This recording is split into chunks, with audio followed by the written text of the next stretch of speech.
WIIFTB. WIIFTBP. Media's just for you and me. WIIFTBP. Media's just for you and me.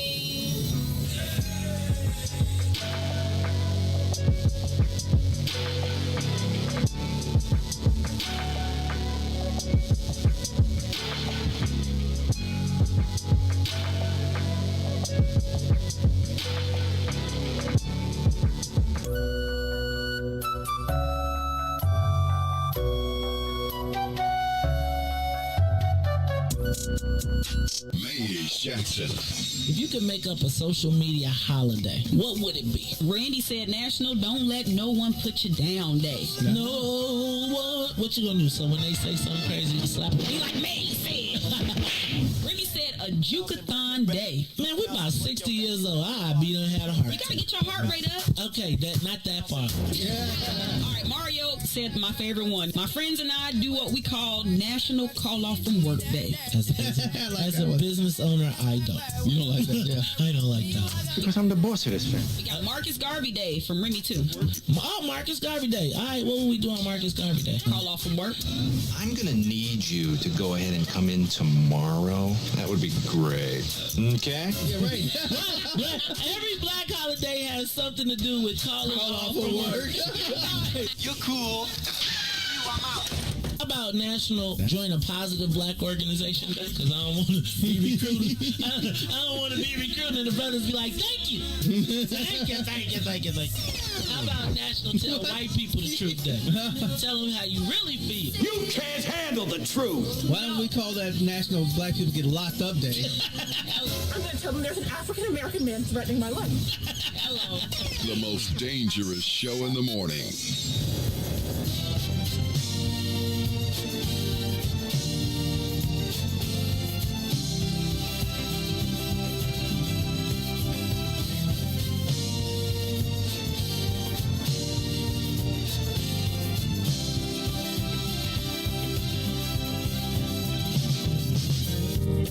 What about my love? Seems you have forgotten love. I do believe that something went wrong somewhere.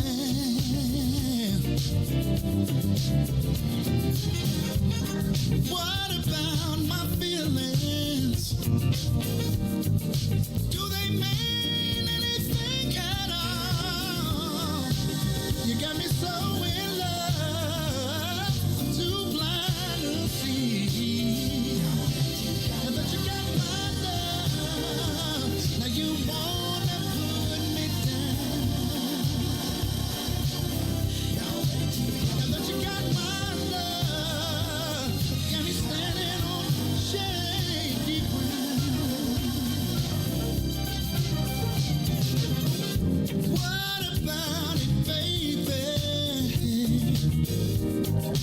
What about the days and the nights we spend? What about the love sweet?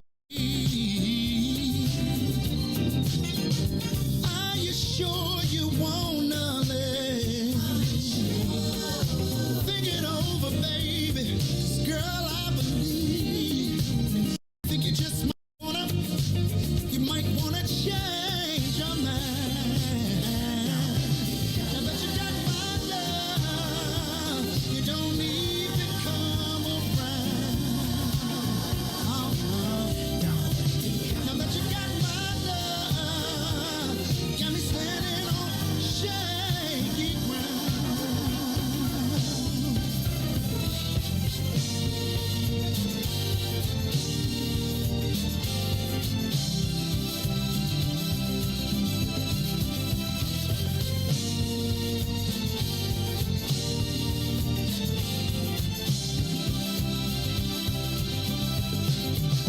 What kind of way is that to treat your man? When I gave all that I never had, you got me going through changes of life with you. Are you sure you wanna live? Think it over, babe. 'Cause girl, I believe. I think you just might wanna change your mind.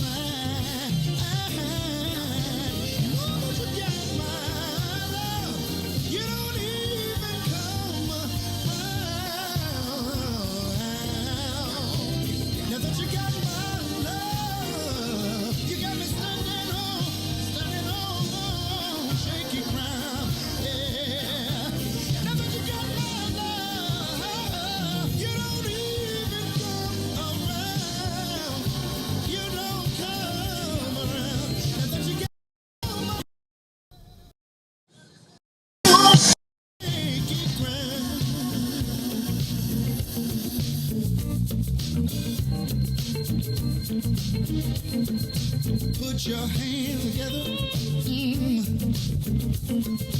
Put your hands together.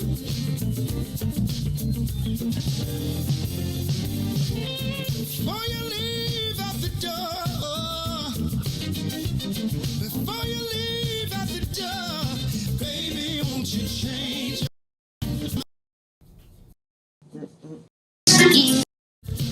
Really wish you would change your mind. Now that you got my love, you don't even come around. Now that you got my love, you got me standing on shaky ground. Now that you got my love, you don't come around. Now that you got all my love, you got me standing on shaky ground.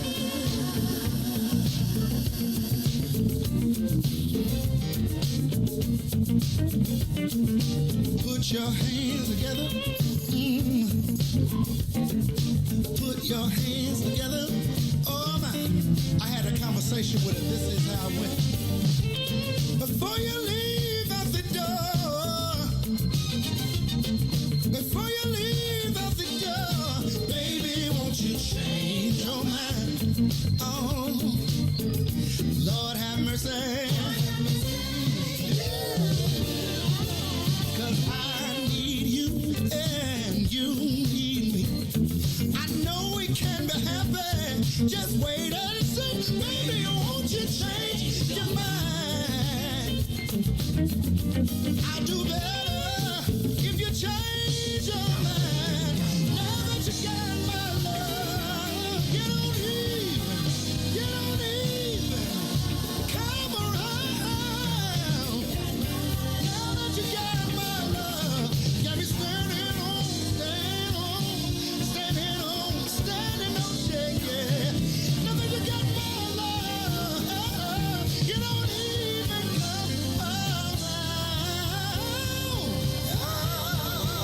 Now that you got my love, you got me standing on shaky ground.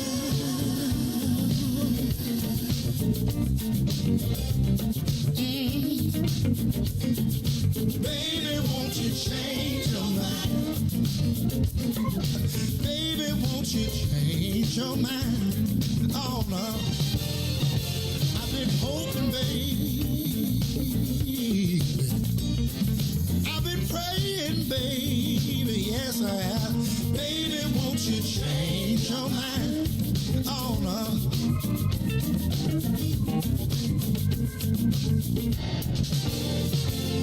I've been hoping, baby, yeah.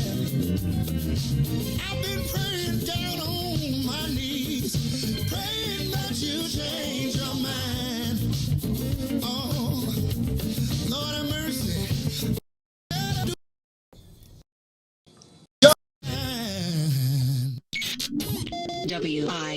WIIFTBP. You are listening to the most dangerous show in the morning. This is What's in It for the Black People Radio. Maze Jackson, the most vociferous advocate for black people in the world. For Ruthie Moore, for Todd Stoger, I am the host of the Maze Jackson Show, asking every single day, what's in it for the black people? And if you don't like it, you can still tell them Maze said, Mayor Lightfoot, man, we ain't accepting that. We ain't accepting that. Let's go. Yeah.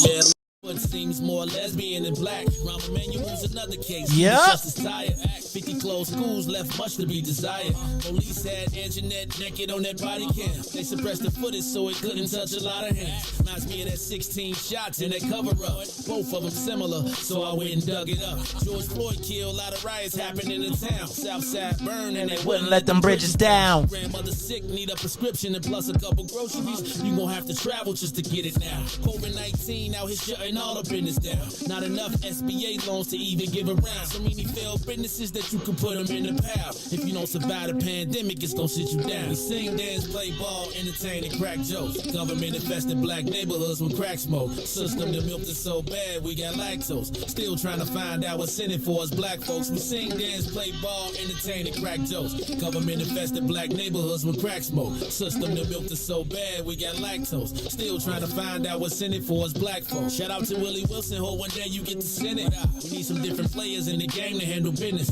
Too many shady characters like Madigan and Blago. But when you really break it down, It's typical Chicago. City full of gangsters. It's what the land was Built on. Same streets just Built on.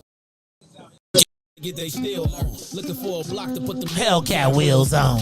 Let this give bogus appraisals a Red lines. Car crackers out here getting Minimal fed time. And up the seal carry, I Stay with the pipe. But Illinois gun laws giving Minimal rights. Stay up on the swivel, make Sure sure I'm I'm moving tight. Check all of my mirrors when I pull up To the light. Pick my homie up from out of town, man, he caught a flight. He was hella nervous, told him, shorty, this is a way of life. We sing, dance, play ball, entertaining, crack jokes. Government infested black neighborhoods with Crack smoke. System that milked us so bad. We got lactose. Still trying to find out what's in it for us Black folks. Sing, dance, play ball. Entertaining, crack jokes. Government infested black neighborhoods with Crack smoke. System that milked us so bad. We got Lactose. Still trying to find out what's in it For us black folks.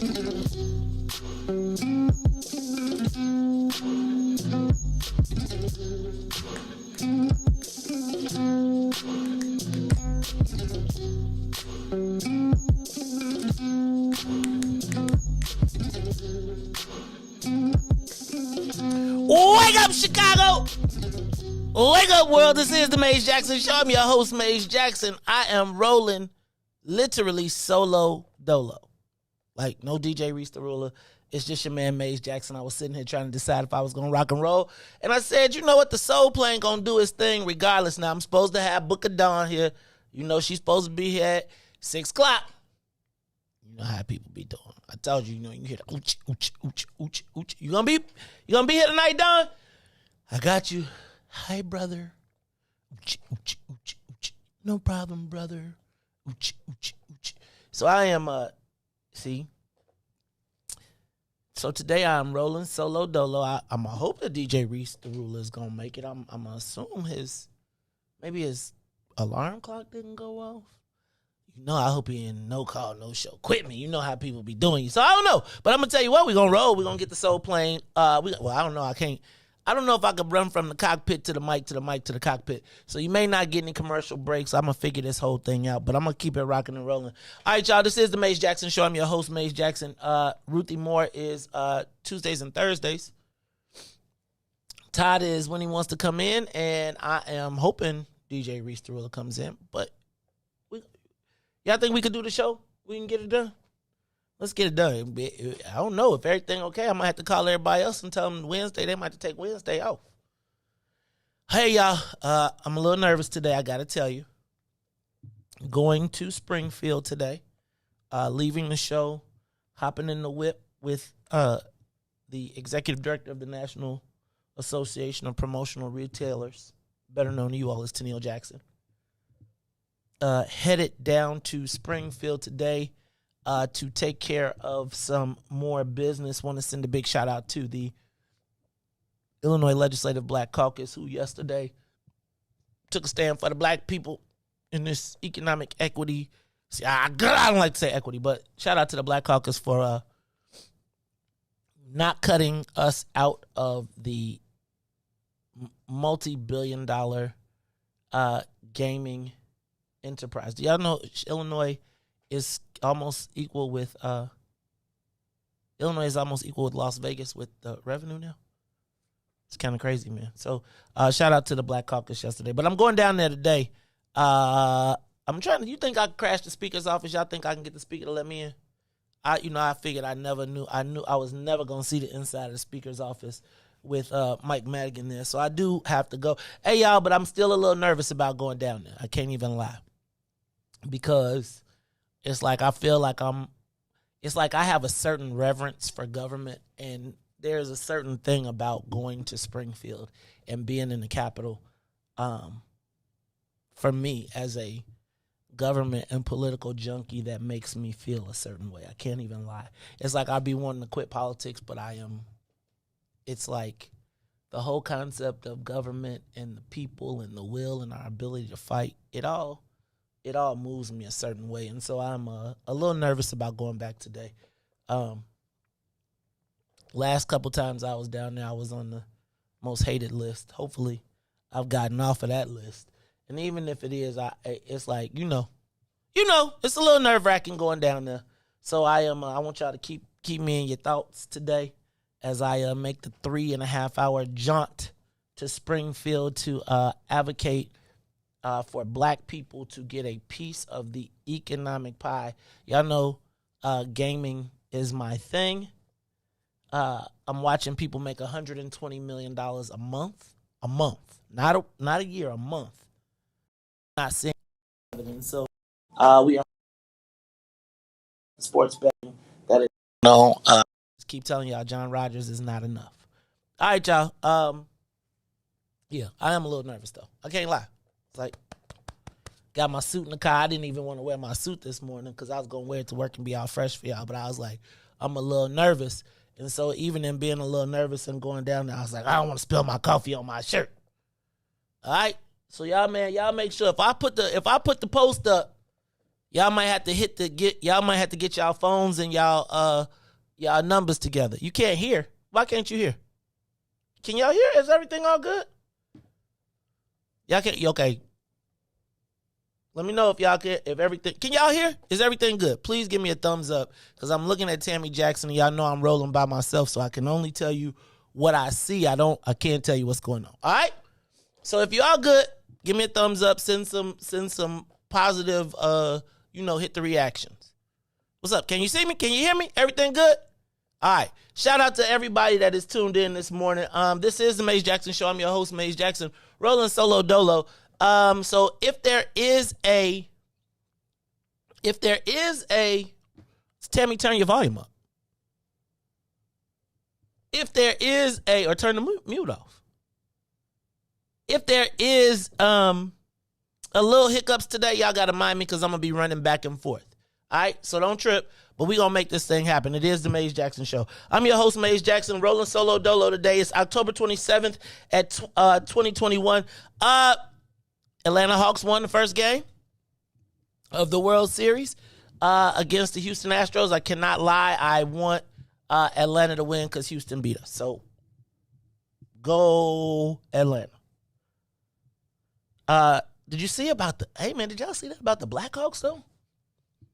The Blackhawks just fired Stan Bowman, their general manager, because of allegations of sexual abuse of a Blackhawks player during their 2010 championship run. And during their 2010 championship run, man, he straight up, they found out about sexual abuse right before they were going to the championship, and the executive team decided that they weren't going to do anything to disturb the team chemistry, so they covered up the abuse for 3 weeks, allowed the video cameraman. Now, I'm not even going to hit because I was going to say, how does the video cameraman get to, like, who cares? But anyway, whole nother story. So the video cameraman video coach has sexually assaults, I believe, a couple of players. They cover it up because they don't want to disturb the chemistry. They don't want to disturb the team chemistry. So apparently there was a big old meeting. Everybody was in the meeting. And in that meeting, they decided we're going to chill out and don't say nothing because we don't mess anything up. Well, here we are. That was in 2010. Here we are in 2021. And check this out. They fired the general manager. Everybody else is gone, but Stan Bowman was fired. They said anybody who was in the big meeting got to go. Got to go. So, big story. These stories of sexual abuse of men,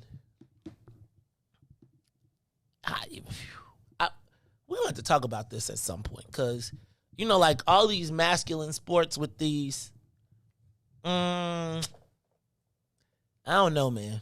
Yeah, I got something else to talk about. I am going to tell y'all, we are going to talk about the Amanda Seales, Issa Rae thing again. I know. I know y'all probably don't want to hear about it again, but I got to tell you, we're going to talk about it again because I am reading a lot of comments on social media that are really starting to bother me. You know, I had my little post yesterday, which was funny, but some AK kind of let me have, some AKs let me kind of have it on my post. And I was kind of like, yo, I feel like the reason that we are the way we are, or the AKs, the reason that we were able to take a whack at Kamala in this case, because I do not believe that they should have allowed, Amanda Seales should have wore the AK letters. But I feel like what happened was the first time in history we allowed our letters to be used politically by the mainstream white consultants, and then it got everybody confused. Because I feel like most people know better and would have stayed away from it. And I'm going to tell you, Issa Rae is a wannabe. That's just how I see it.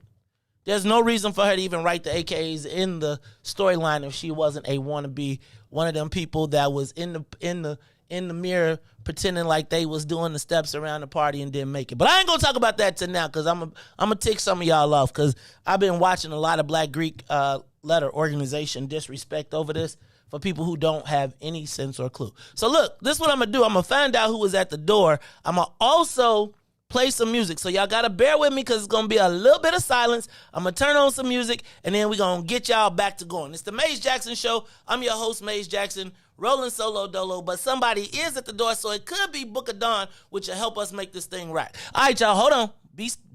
Okay, it's gonna be some dead air for just a minute. Hold on.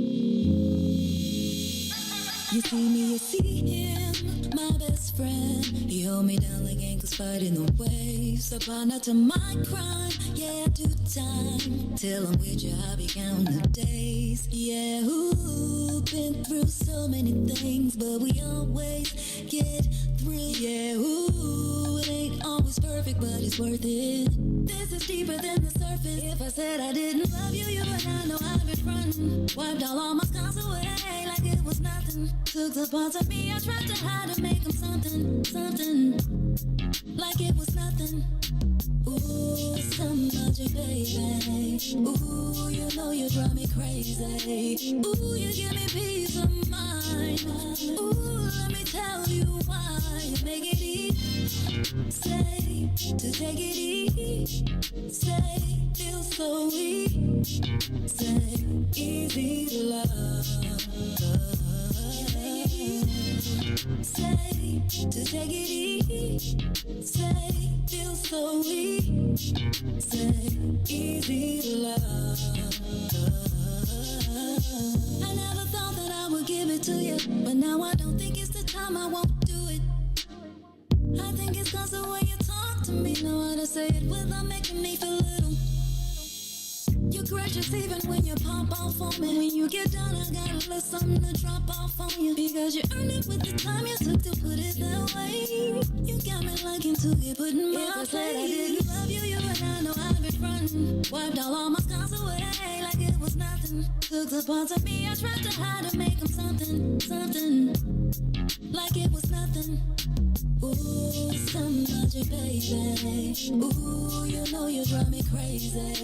Ooh, you give me peace of mind. Ooh, let me tell you why. You make it easy, say, to take it easy, say, feel so easy, say, easy to love. Easy, you make it easy, say, to take it easy, say, feel so weak, say, easy to love. You make it easy. You make it easy. You make it easy. What's up, everybody? It's the green side of things. It's your man Sadiq. And Cassiopeia. And we need you to like, comment, and share. We need you to do it right now and join us at our new day and time, Wednesdays from 1 to 3 p.m. on What's in It for the Black People Media. Oh, man. They done messed around and gave New Era Chicago their own radio show. What they do that for? You done messed up! So what we doing, bro? Man, we talking about power. Not inequality, but power. We ain't begging, we building. In that order, Chicago, and we got dope segments. Hey, yo, sis, holla at them. Peace and love, family. It's Sister E of New Era Chicago in the building, dropping the statistics, holistics, and of course the ballistics. Good for the mind, body, and the soul. Let's get it, family. And this your boy D Cook coming with straight facts. If you don't know, now you know. And this is your sister. Loving life. Real with my people so we can quit with the bull spit.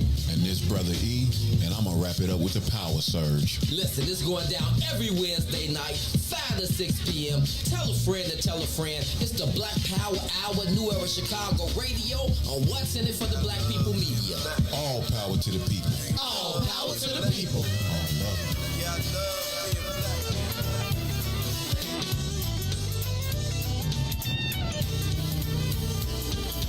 I'm so glad that the Lord keeps on blessing. Y'all, I must say, every day He's making a way. Ooh, keep on blessing me. Blessed in the city, blessed in the field, even when you come and go.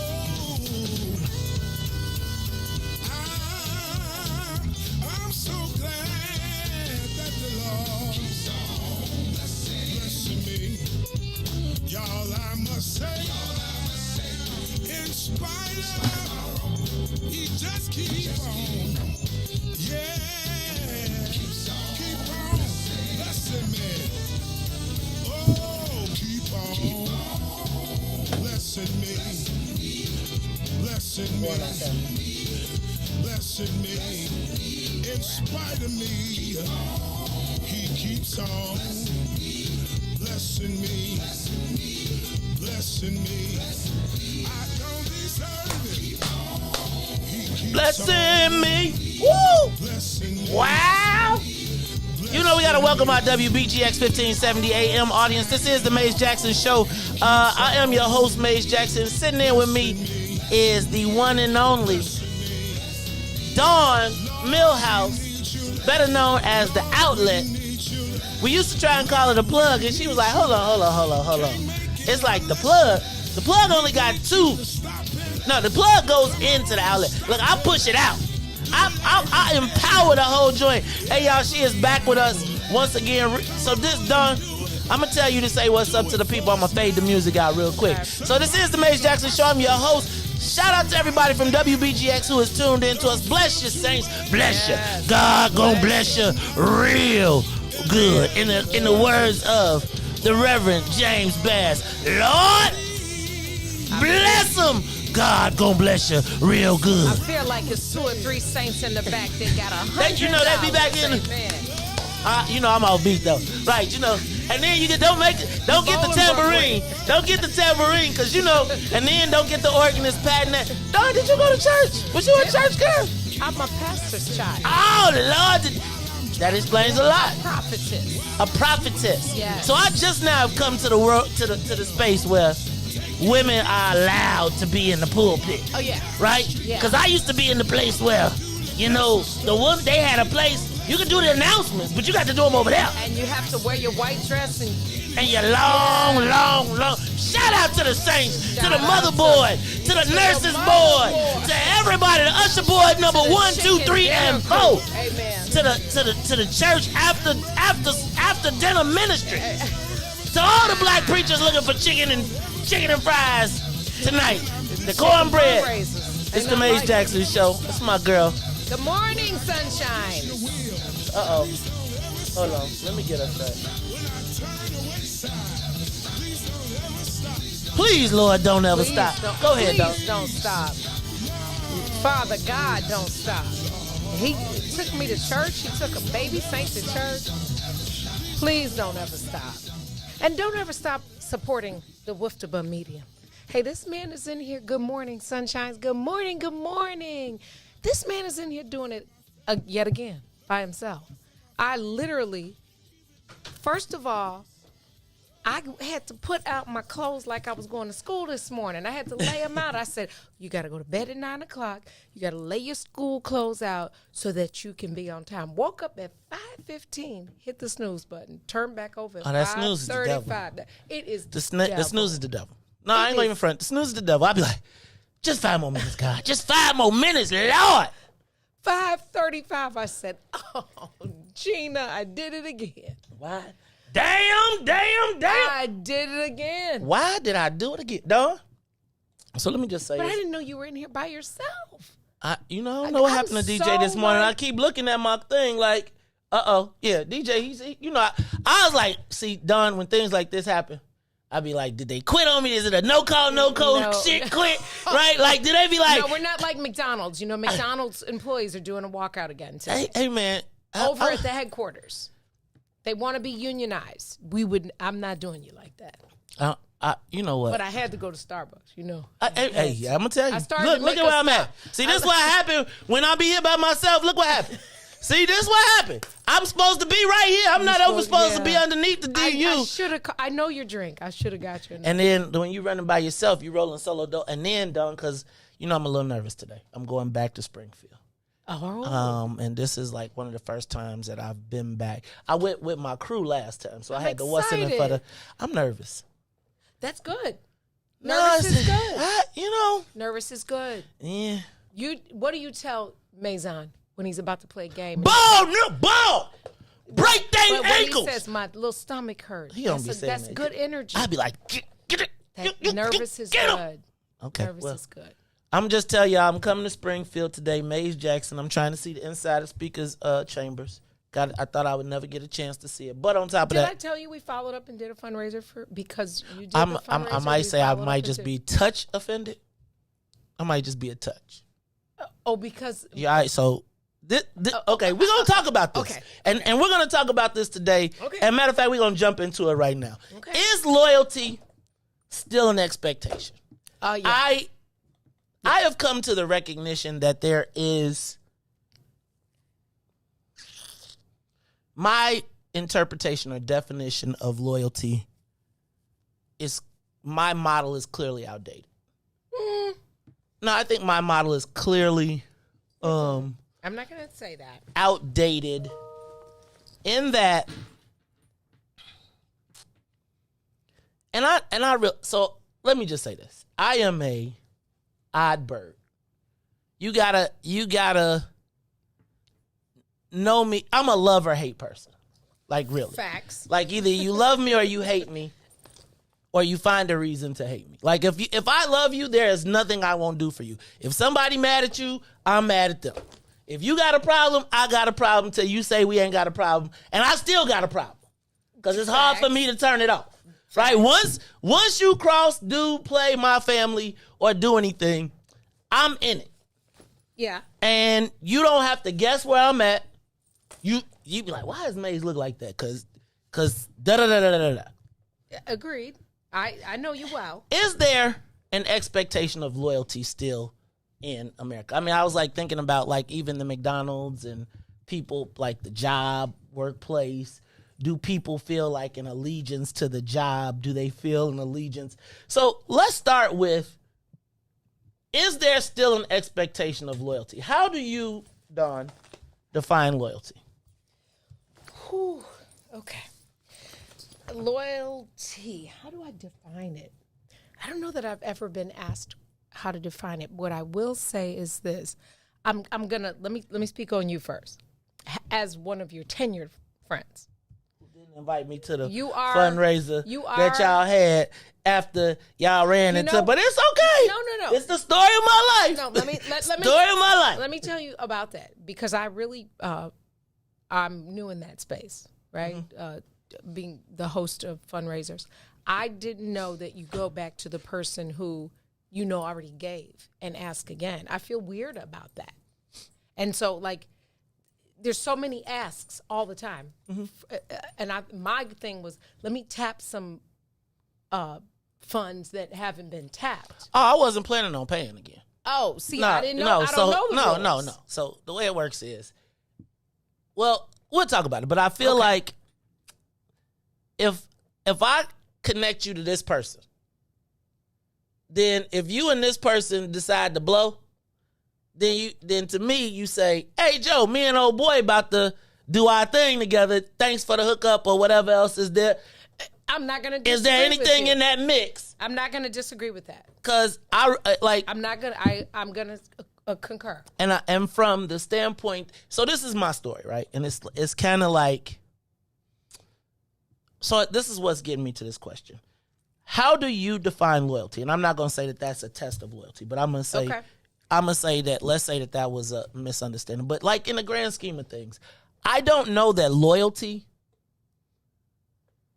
my definition of loyalty, or not my definition, my expectation of loyalty is different, I think, than most. Mine don't really change. They don't shift based on proximity. Mm-hmm. And I don't necessarily agree with that. So I want to first start with, how do you define loyalty? I in a broad scheme, I would say it's probably similar. I would say that anybody from our age group who grew up the way we did, whether you were in private school or public school, city school, suburban school, are just the years that we grew up, even during the gangs. Mm-hmm. You respect. During the gangs. Go ahead. Saying, when it was organized. When it was organized, right? They're just little groups. But I think that there's a correlation between that and now too. And so I would say, for me, loyalty is I definitely expect everything that I give, I expect it back. Mm-hmm. If I trust you, I there's reciprocity. If I'll go to bat for you, I expect reciprocity. And absolutely, to your point about if I've often sat in that seat of being a connector. I used to call myself the broker. That was my first company, because I would broker relationships, and then I would turn around and be like, oh, hey y'all. But what I will say, and I got boo-booed on a lot. After being so broken by watching other people just literally neglect me. Mm-hmm. I didn't want money. Mm-hmm. I didn't want money back then. I truly don't need it now. Go ahead, Mr. Millhouse. Turn that damn ring down anyway. I seen you in a picture the other day, and I was like, if that girl don't hide that dang gone ring, because it was like, so it was Kelly Fair, you, a photo, and it's like, if I was Kelly, I'd be like, you're going to have to put that ring somewhere else, because it's... Where were we at her... I had to tell you about that. It was on a... you be doing... Polished Pebbles, that's your thing, and I seen y'all at a... Women in trades. So women got in little trades. girls going to contractor school. Okay, but make sure they know how to wear a dress, please. I promise. Okay. Facts. Not pink or green, but that's... we talking about that. I'm so glad you're here. We're going to talk about that today, too. But so after being... after experiencing being the target of disloyalty, intentional and sometimes unintentional, I decided to look from a different approach, right? You're an extremist about everything. And I say that lovingly as an older sister. Okay. I have learned through the music industry, through marriage, through just life. You know who I'm around. And there's probably 1% of them that they really actually like me. But I no longer give them power in who I am as a human. Mm-hmm. I decide to be who I am. And if it extends to you and benefits you, then great. But I also decide what I won't do anymore. And so some things I just let go because it matters not. I'm not going to get a gray hair because they're not concerned. right? When it is genuine, when it's somebody like you, there is a definite expectation. I have been, let me be 100, I've been approached by many other podcast places, right? And I said, Maze offered me an opportunity that I didn't even know I wanted. If I make a podcast and package it and pay you to distribute it, that's one thing. But I will never sit in your studio and do that. The only other studio I would sit in would be my basement, because to me, that's loyalty. I'm with you on that. So I that while I'm with you 9.% the 0.8% is that you are an extremist. And Maze, I'm here to tell you this morning, you're a spoiled brat. And part of being spoiled is where that extremist falls over. I don't know that. I You're can't spoiled. agree with that. I can't agree with that. Of course you don't. Ask Tennille.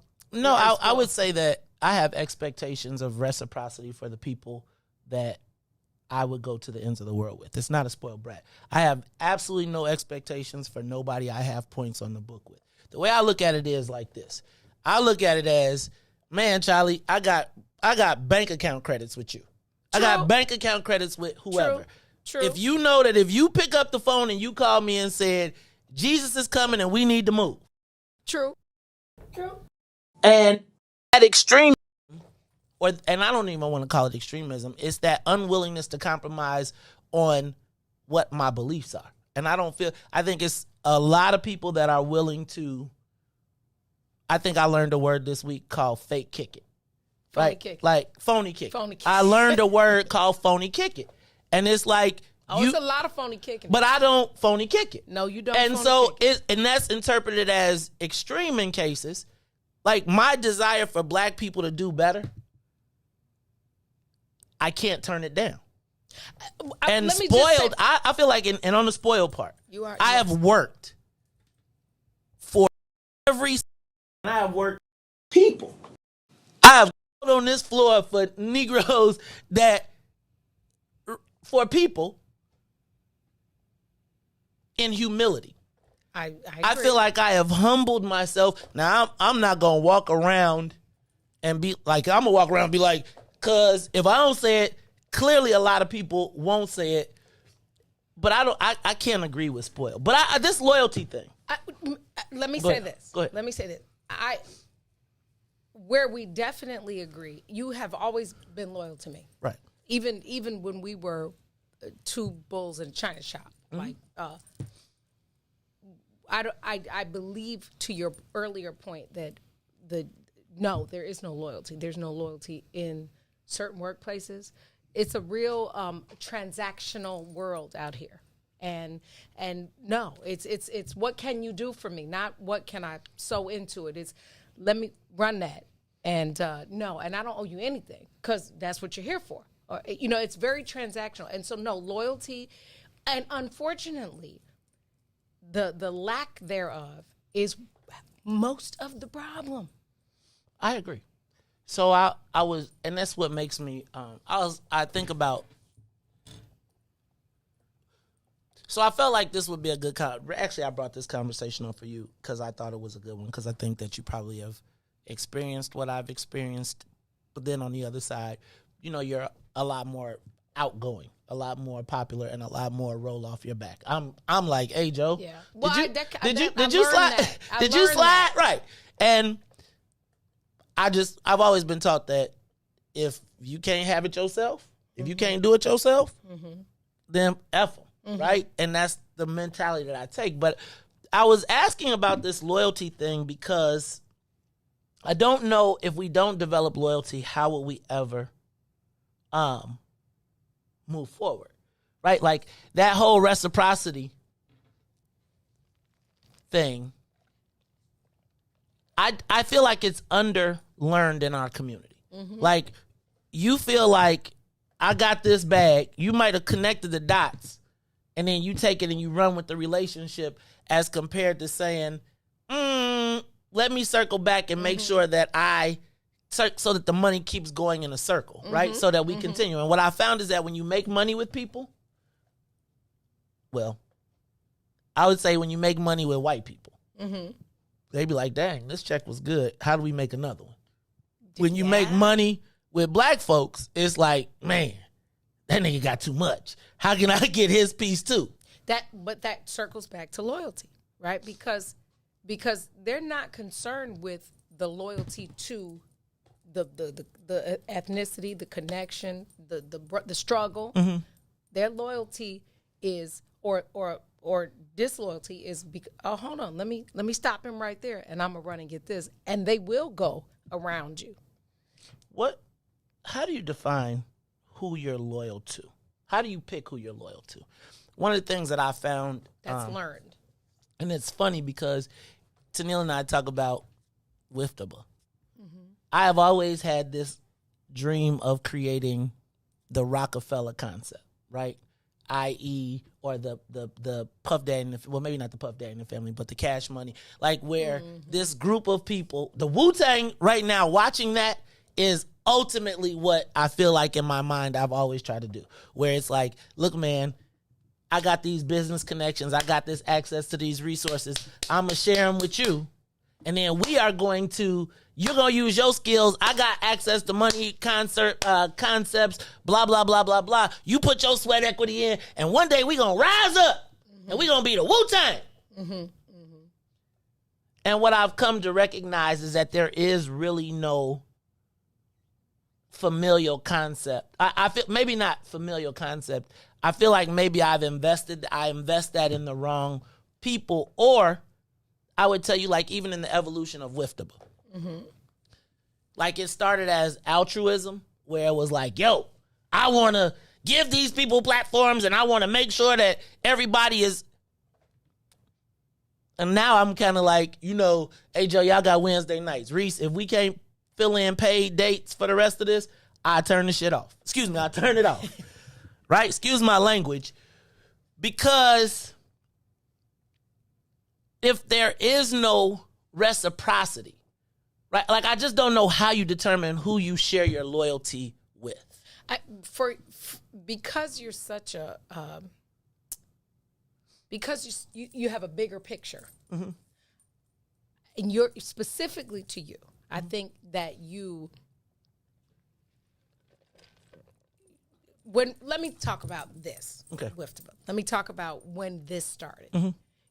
It was like a million ideas happening. Mm-hmm. And it's playing out in real time. There were no dress rehearsals. Right. In retro, mm-hmm. if you could have planned it out a little bit more before you executed it, I don't think that some of the challenges would have even happened, because there would have been answers already in place for that. Like this was played out in real time. Mm-hmm. And so there is no book. You didn't have you weren't planning to leave where you left. Right. So had you written it down like you've done everything else? Actually, I did write it down. Well, go ahead. Right, but the whole... It actually is. It was. But it grew quick, exponentially. Yes. From day one to less than 2 months later, it was up and running and built. Mm-hmm. So there was a lot of room. There were a lot of pockets in there that some took advantage of. Some it just didn't work, and you were still learning that side of it, right? So you had to be an on-air talent, the boss, the manager, the janitor. It just was a lot going on. In retrospect, if there had been like a gatekeeper for you, it may have been different. I'm a believer, so I believe that everything happens is intentional, and good or bad. Right. But you learn from it, right? Mm-hmm. And so loyalty, I think it is absolutely fair for you to have the expectation that if I offer you an opportunity, there is some sort of loyalty. What I've learned in marriage and, mm-hmm. and learning that space. I just told you, I don't know that host the speaker space. I'm like, yo, Shaq coming to town. Let me make sure he good. I've learned that I always prepare for the worst. That's like a PR thing. When day one, PR 101 is prepare for the worst. If you don't have a plan for the worst, then you really don't have a plan at all. I think you have to gauge what really matters. Like some stuff will appear like dag, but that doesn't translate always to disloyal. I think you're reactionary because you wear your heart on your sleeve for the people that you love, for the people that you've given to and sowed in. Sometimes and you've asked me this before, how do you do that? And I say, sometimes I just listen. Because it's so much power in just watching. Let it play out before you, because then there is no, I didn't mean that. I wasn't doing that. I wasn't trying to do. Actually, you were, because here are the receipts. I'm all about the receipt game. Well, I collect receipts. I collect receipts. I be over here minding my business till the receipts. Actually, Muggs be sending me the receipts, right? I be minding my business over here. They be like, hey, did you? So go ahead. So that's what I was. Loyalty that's what we should be teaching my children. So let me ask a question. Do I then have any obligations to loyalty? If I pay you, do I anything? Respect? Yeah. Besides, like I don't outside of, but that's a line. That's a different loyalty. If you're my boss and you pay me, you absolutely owe me respect because you owe me that whether you pay me or not, just as a human. Mm-hmm. You owe me, obviously all the other stuff is safe workplace, yada, yada, yada. Yeah, you definitely owe respect. You don't necessarily have to make me the first. If you pay me and it's transactional and you have another opportunity that's huge that I'm capable of doing, you don't necessarily have a loyalty to call me to do it. Bingo. I think there's my challenge. I think I've isolated. I feel like there's a certain loyalty that comes with the transaction that I expect. If I eat with you, if we eating together, anybody disturbing that meal is on the opposite side of us. Mm-hmm. I don't do the in-between. No, you don't. I don't do the in-between. Like, it's like, you with me or you not. Yeah. And it's like, and if you was with me and I see you over there, and you know that over there is what it is, then you made your decision. And I think that that's worked for me. And I think in this black space, right? Mm-hmm. I've come to recognize that I feel like in this black space, there is very little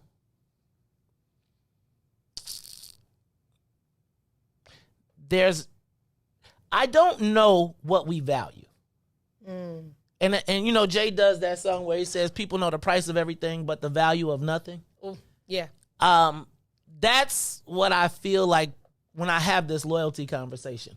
I think when I see you and I say, hey man, I know you like this and I got a plug for this. Mm-hmm. It's because I feel like most of the times I just want to be part of people's success. I don't really need you to pay me. I don't need you. I just want you to be like, hey cuz, hey fam, you know what? Me and this dude got together because of you, and we. Yeah. Yeah. I tell the kids at the basketball games, I just want tickets. Just remember me when you come to town again. Just remember me for the tickets. And I often feel like our loyalty is that I gonna give them something that I ain't got or that I'm barely struggling to get. So let's talk about it a little bit more when we come back, and then I want to move on to. Did you see Flager called out John Catanzara? Mm-mm. Oh. Flager called out John Catanzara yesterday. Said he's a very dangerous man. He didn't call him out like you, but he said he's a very dangerous man. At the same time that John Catanzara told Lori Lightfoot that he was calling BS in your face. I want to ask, do we as black people have an obligation to protect Lori Lightfoot? That's a good question. Do we I want you to put Anjanette Young in your mind. I want you to think about every single thing that's happened. And then I'm watching as John Canton. So the biggest fear of white people right now, white men, is to attack a black woman. Mm-hmm. They can't figure out how to get their hands around it without looking John Catanzara, in my estimation, is pushing and pushing and pushing to raise the cap off of that veil. And I think Lori Lightfoot presents a very interesting a very interesting picture. So we've seen a lot of disloyalty to our community on her part, my estimation. Sure. Now we're watching a white boy attack her, who we all feel is in some way, shape, or form racist and a mother. Facts. But she, quite frankly, treats us no differently than he does. But she gets to wear the black woman costume. Remember the white lady remember when I'm going to go have a cigar in the bottle and sit down with some cigar and scotch to celebrate? Do we as black people have any obligation to protect Lori Lightfoot from white men assault? Not physical, but in the literary sphere. It's the Maze Jackson Show. We'll talk about it a little bit more. Don, why don't you take us to the break, because I got to turn on some music. So go ahead. Take us to the break. Take us to the bridge. We're going to take a break, come right back. It's the Maze Jackson Show with your girl, Dawn, sitting in for Ruthie and Todd. I'm doing triple duty and DJ. No, actually, Maze is DJ, so we doubling down. You can bet on that. That's an interesting question, Maze asked. I got to prepare myself for the answer, so I've got to do a little research during the break. Y'all do some research and help me. Maze Jackson Show, we'll be right back.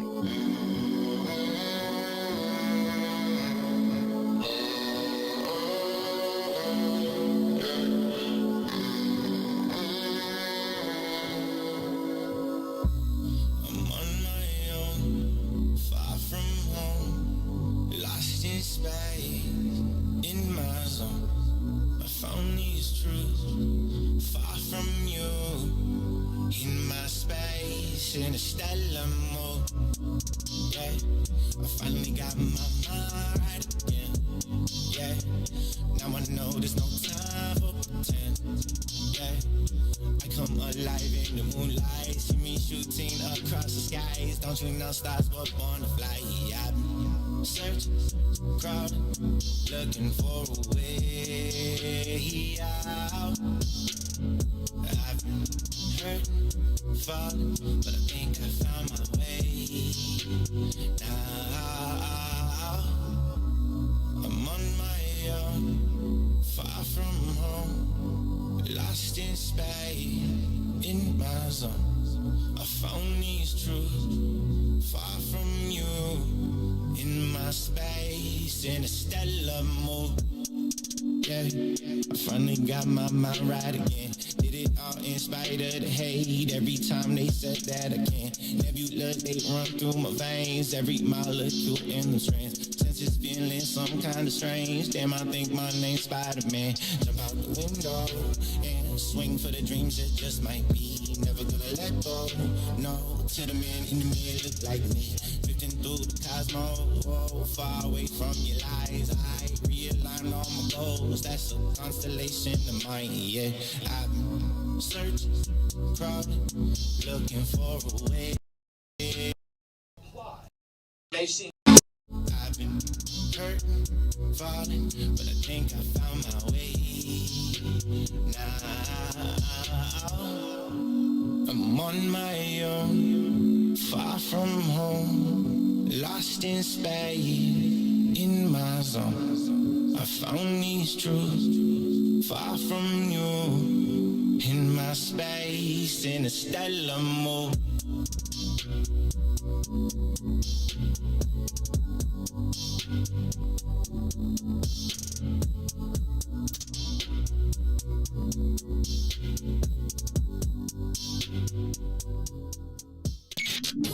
WIIFTBP. Oh man, they done messed around and gave New Era Chicago their own radio show. What they do that for? You done messed up. So what we doing, bro? Man, we talk about power. Did you say power? Not rights and equality, but power. We ain't begging, we building. In that order, Chicago, and we got dope segments. Hey, yo, sis, holla at them. Peace and love, family. It's Sister E of New Era Chicago in the building, dropping the statistics, holistics, and of course the ballistics. Good for the mind, body, and the soul. Let's get it, family. And this your boy D Cook coming with straight facts. If you don't know, now you know. And this is your other sister, Omo Oya Music, coming in peace, love, and light, getting real with my people so we can quit with the bull spit. And this brother E, and I'm gonna wrap it up with the power surge. Listen, it's going down every Wednesday night, 5 to 6 p.m. Tell a friend to tell a friend. It's the Black Power Hour, New Era Chicago Radio on What's in It for the Black People Media. All power to the people. All power to the people. All love. Yeah, I love being black.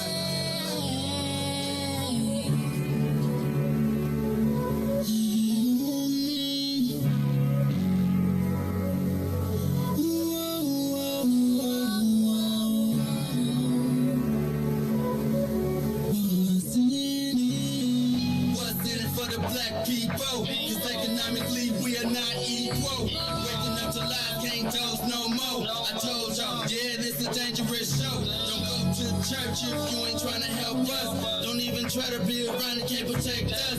We see the lies now of the politicians. We need money and no symbolism. It's Mace and Riis and Ruthie and Todd, explaining how we all come from God, giving us tools to beat the odds. If we united, our movement gon' stop. They ain't trying to do nothing. We gotta do something. We gotta stop running. It's time to confront the problem. Really, you expect you oppressed to solve.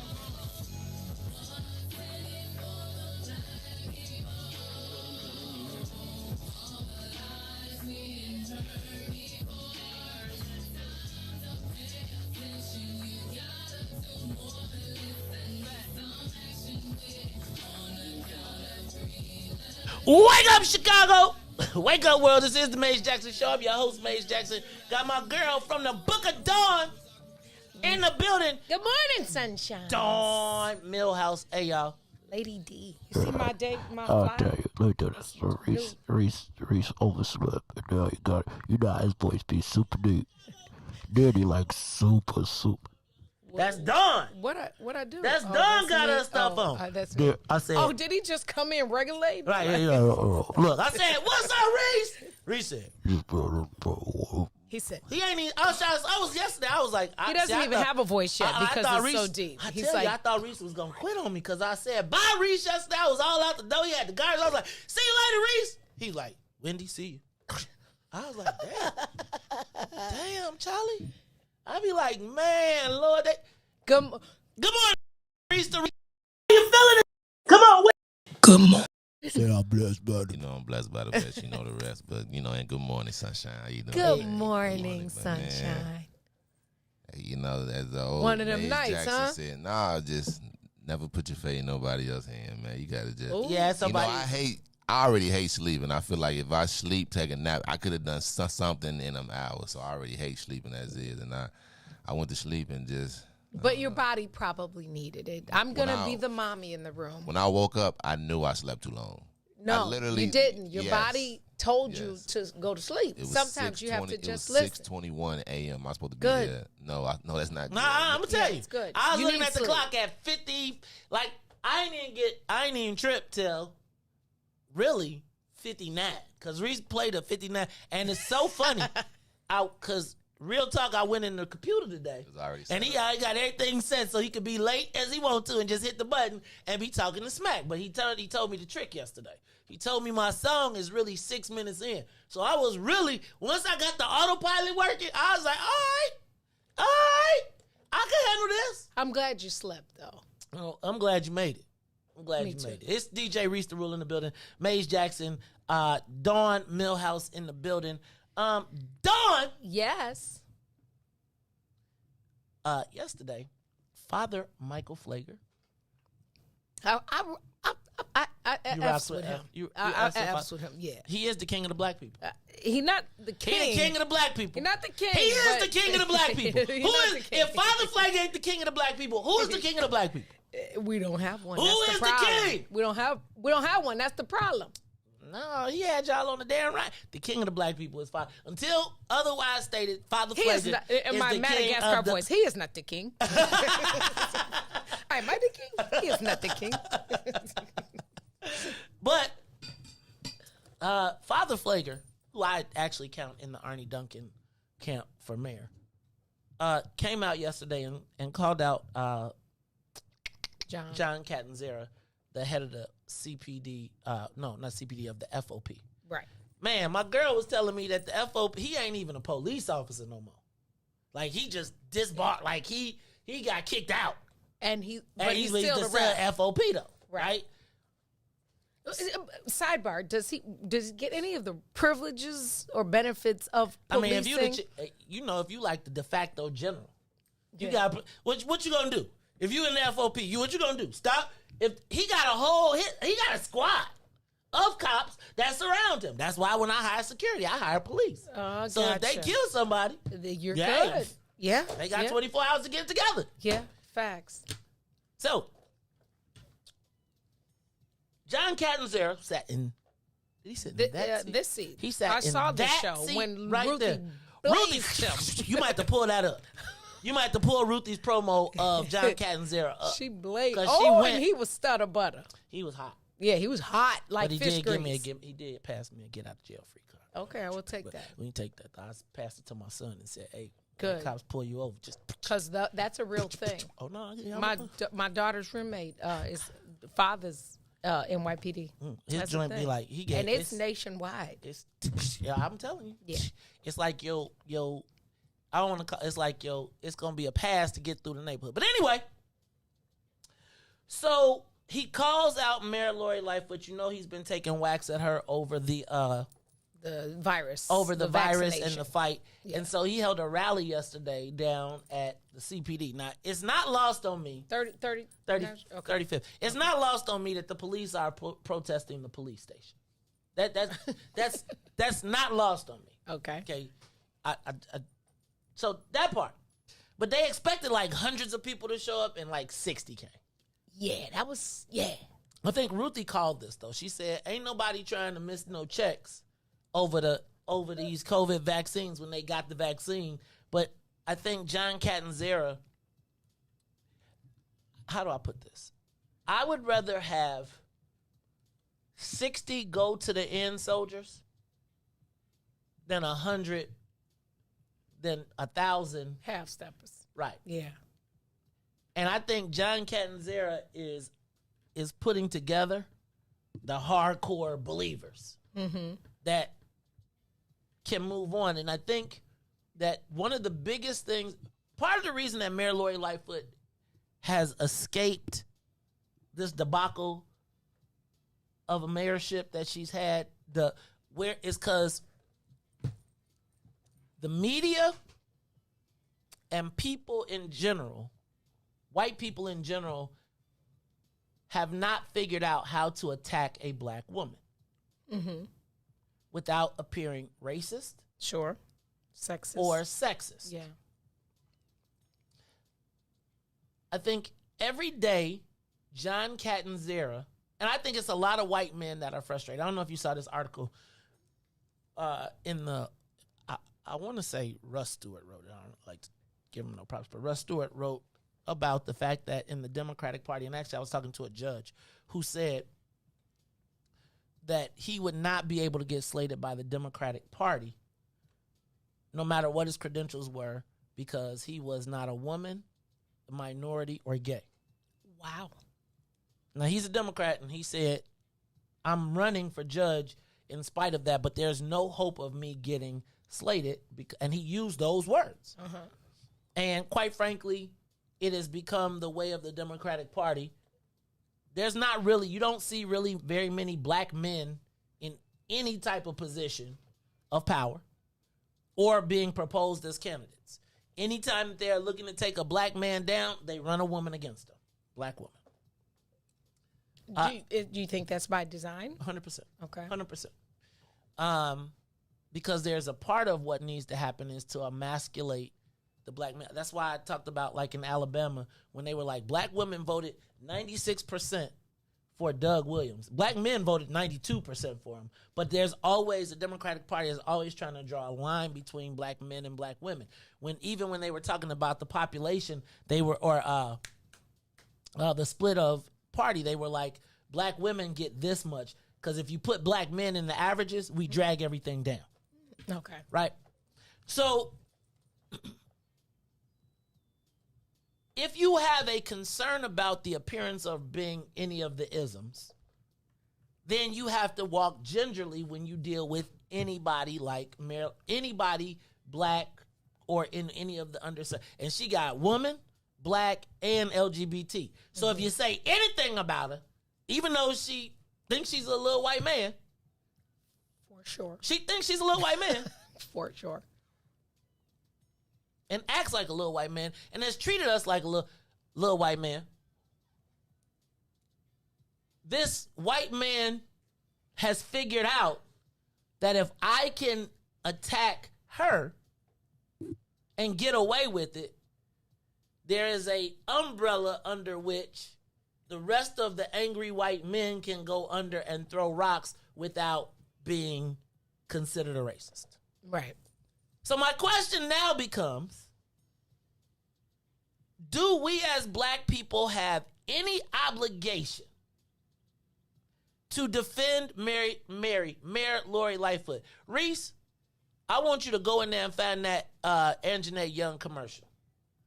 That one promo, and know that. You know what I'm talking about? That one? Find that one, and I want to play that back. Because I think we got to remember, I don't know that the mayor sees black people as equals. And I don't You mean as her equal? As, like, I feel like so what's happened, Dawn, and you probably have had this too.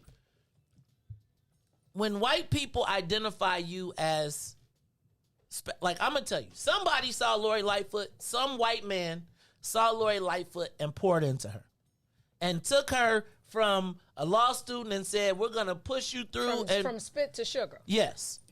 I mean, how did she get the other letter. Right. How did she get to become one of the most powerful lawyers in Illinois? How did she become Daley's like go-to fix-it person during his era, etc.? Even so much so that Rahm brought her, because they knew she was on the program. Like somebody had vetted her and brought her all the way. Even when you look at the fact of she chose George Bush's chief of staff to lead the rebuilding of Chicago, she has demonstrated time and time again that blackness is not a priority, with the exception of when it's convenient. Oh, look, I am a black woman. Now, when you ever acted like a black woman or carried yourself like a black woman, except for when it's convenient? Is it appropriate to insert a joke right here? Because the one time when the jeans at the White Sox game, when she had the jeans on with the big jeans with the Michael Jordan jeans, where they Mike be wearing them jeans, bell bottom jeans. We'd be like, Mike, straight up, come on, man. What are you doing right now? Okay, I'm sorry. And boots. Go ahead. I digress. Yeah. So Lori Lightfoot, Riis, did you find it? Can you play it for me, please? I want y'all to remember this. Can you tell me how to see the comments? Yeah, I can. What is this? You ain't fresh like me. Turn it up. The Kentucky State Grand Jury found that the officer responsible for killing Breonna Taylor. Rulings like this one set us back and come as yet another challenge to the hard work and progress we've already made. It means we fight even harder against the systems of inequality and injustice designed to keep too many of us down. We will and we must continue to say her name. We will and we must continue to demand justice. And we will and we must do everything in our power to prevent any more names from being added to this roll, like George Floyd, or closer to home, Rekia Boyd, and Laquan McDonald, and too many others. I want you to know that I support you and will do everything in my power to protect you. Regarding the CBS 2 story last night about the raid on the social worker's home, why did your administration go to court to try and prevent the body camera video? from being broadcast? And why is your administration asking a federal judge to punish Miss Young for sharing video of her own home being raided? And I watched that video.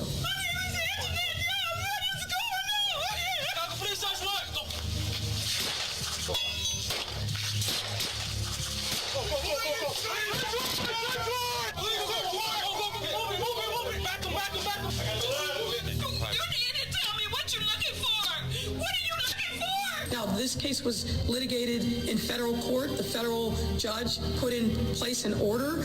There's allegations that she has violated that. A federal judge put rules in place. It's for that judge to determine whether or not that was appropriate. I'm not going to sit here and second guess a federal judge or how the information related to that matter was handled. That's for that judge who I know and is very competent and I'm sure will be fair in assessing. Because COPA has not yet made a decision in 22 months on this. I just, look, we got to fess up and we got to clean it up.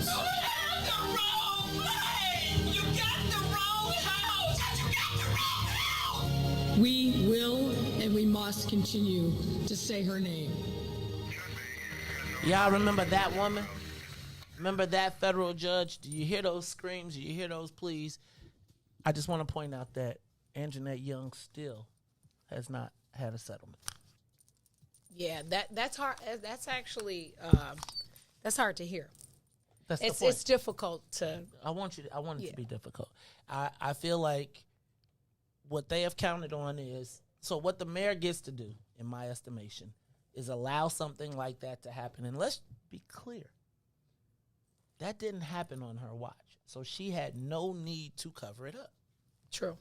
She could have laid that at Rahm Emanuel's feet, and everybody would have been like, "We knew he was the devil."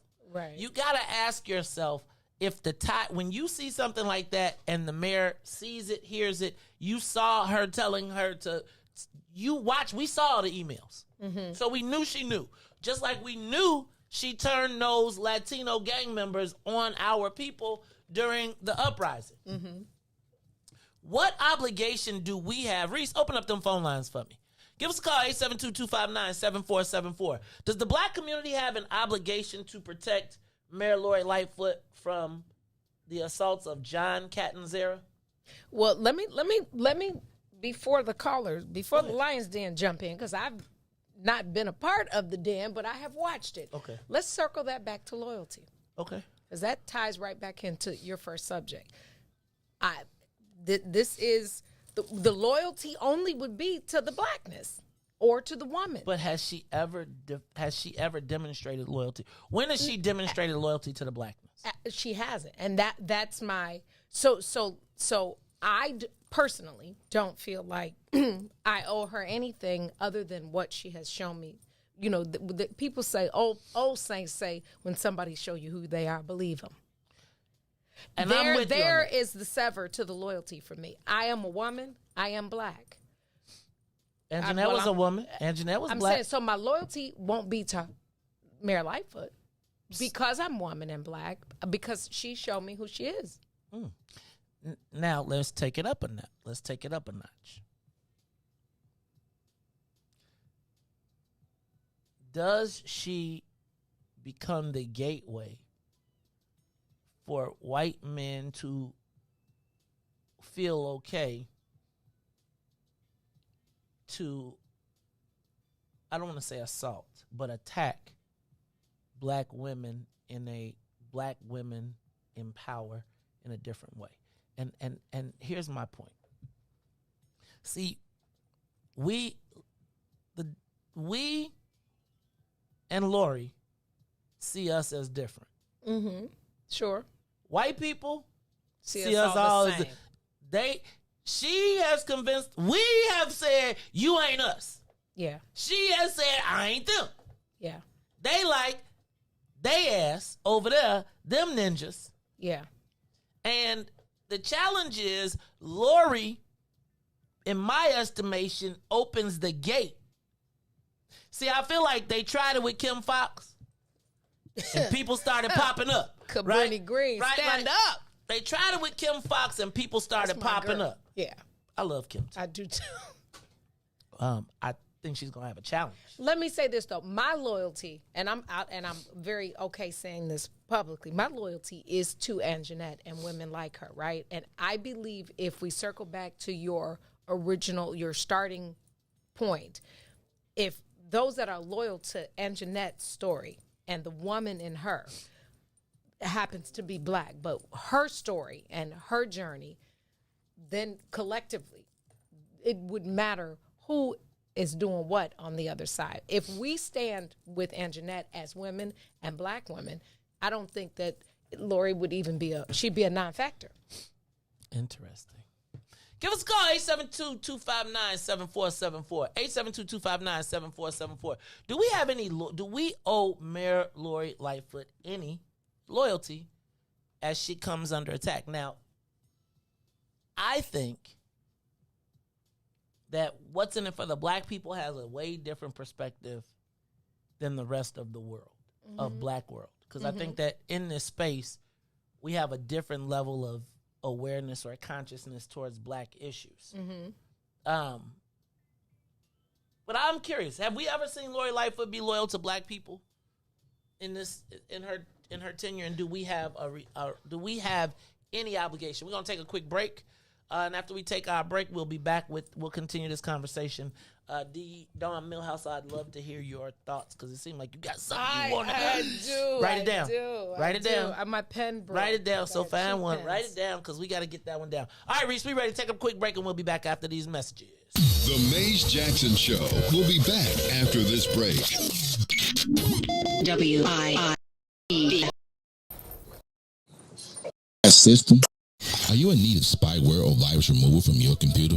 Well, contact RPC Computer Repair in South Shore and let us help you with all your computer repair services and print needs. Need office or print production services, copies, scans, fax, or even notary service? Then stop by and support RPC Computer Repair and Print Shop located 1741 East 71st Street in the 71st Street corridor, newly revitalized South Shore areas, and let RPC be your one-stop shop where we RPC Computer Repair. Also a UPS access point where you can drop off and pick up your important packages. So let RPC be of service to you. Call RPC Computer Monday through Saturday, 8 a.m. through 6 p.m. at 773-966-4457. That's 773-966-4457. Visit RPC at rpccomputeringinc.com for more information. You sure looking good tonight, baby. I just wanna make sweet love to you tonight, baby. Come on. If you don't mind, let me tell you. Hey there, sexy lady of my dreams. Can I have you here with me? I just wanna love you down. Yeah. I'm making you scream my name. Oh, I'm loving your body. I'll be kissing your body, and I'll be caressing your body. Oh, baby, just come on. Loving your body. I'll be loving, feeling your body. And I'm gonna touching your body all night, baby. Now I'm about to fulfill your fantasy. So come a little closer, bring your body to me. I'm trying to take my time, I won't rush at all, 'cause you deserve the best. I'm gonna love, I'm gonna kissing your body until the morning comes. Caressing your body, oh baby, just come on, loving your body, and let me feeling your body, and I just wanna touching your body. If you don't mind, baby, let me loving your body. I just wanna Kissing your body. Don't stop me, baby. Kissing your body. Oh, baby, baby. Come on, come on. Your body. Let me feel your body. Please, baby. Touch your body. Baby, baby, baby, baby, baby. La, la, la, la, la. Oh, baby. Please, please. Oh, please, baby. We're gonna get it on. Tonight, let's get it on. You are listening to the Maze Jackson Show. I'm your host, Maze Jackson. I feel the same way when we got the music rocking, because you know, Don, this one of your artists. This is slick. is. Don, did I tell you? You know I talked about you, right? Why you talking about me? And Riis did it too. Riis What, did Riis? it too. Look, Riis. What the? I was feeling a certain way, and Riis verified it. So y'all remember. So look, just so y'all know, we got the Telethon 2021. The What's in it for the Sipping Black on people? the tippy-tie. I didn't never seen the movie though. I've never seen. It was hard to watch. I can't watch. Pootie I Tang, can't it was watch. hard. I can't watch stupid comedy. I was- just can't. Yeah, I know everybody be. You know when they No, be. it having- was. I You know yeah, when it people was be hard. laughing at movies like it's crazy, the funniest thing ever, and you be like, I just don't get it. It's just not that funny to me. You know what? I couldn't watch Soul Plane. I never watched Soul Plane I either. didn't either. I couldn't. I Nope. tried. I just can't watch the slapstick. Anyway, Telethon 2021. It's the What's in it for the Black people live broadcast, brunch, and band. Riis and Ruthie be mad every time I say some BBB stuff because I added an L. But last time it was BBC, and they was, you can't say BBC. And I was like, what is BBC? What was it? BB. What is Riis like, you can't say it. It is BBC. You just can't say it. What It was breakfast, brunch, and concert. But if you search in your phone, then you will see. It's never mind. I'm not gonna Exactly. search. These damn phones. So anyway, at this telethon, we're going to have the band sing from 8 to 12. I'm going to get one of the songs in. Now, Don, Riis, I'm just telling you. So let me just tell y'all how the last.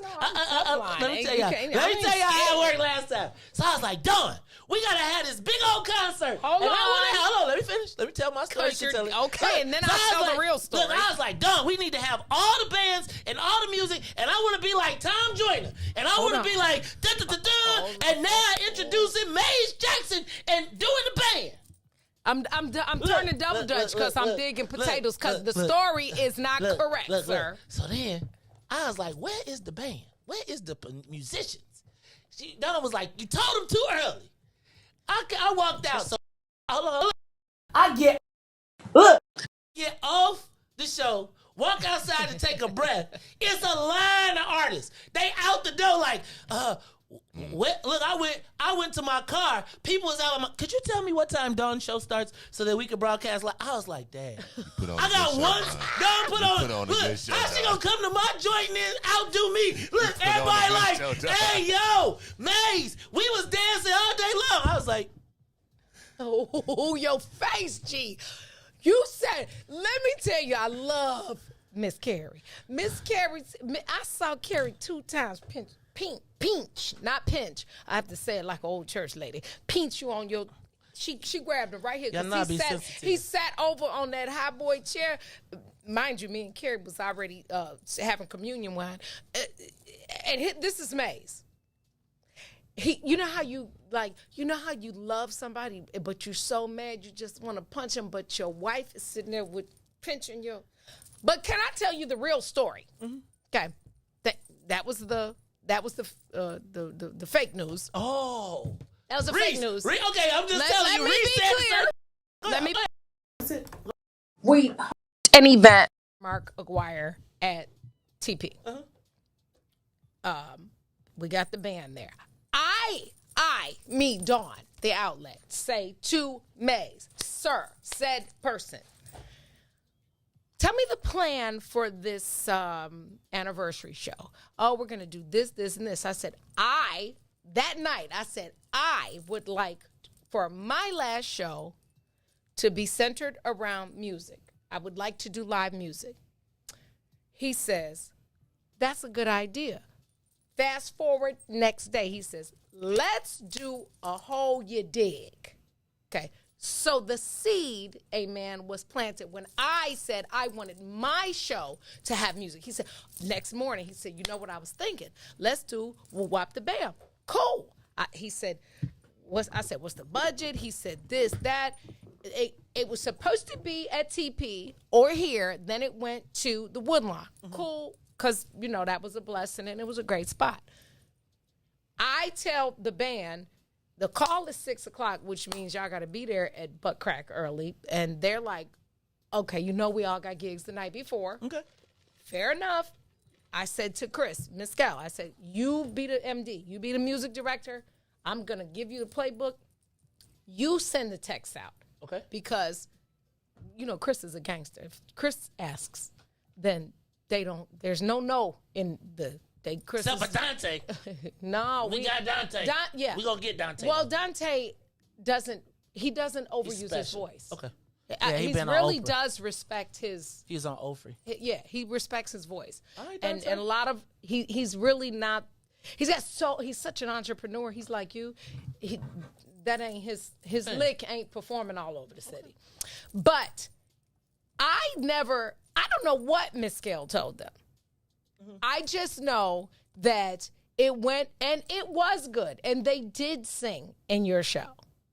Let me tell you, though, what you did that made me almost cry laughing. You cut the show was supposed to be 6 to 12 nonstop. We're going to lead a thread. 6, whatever was the time.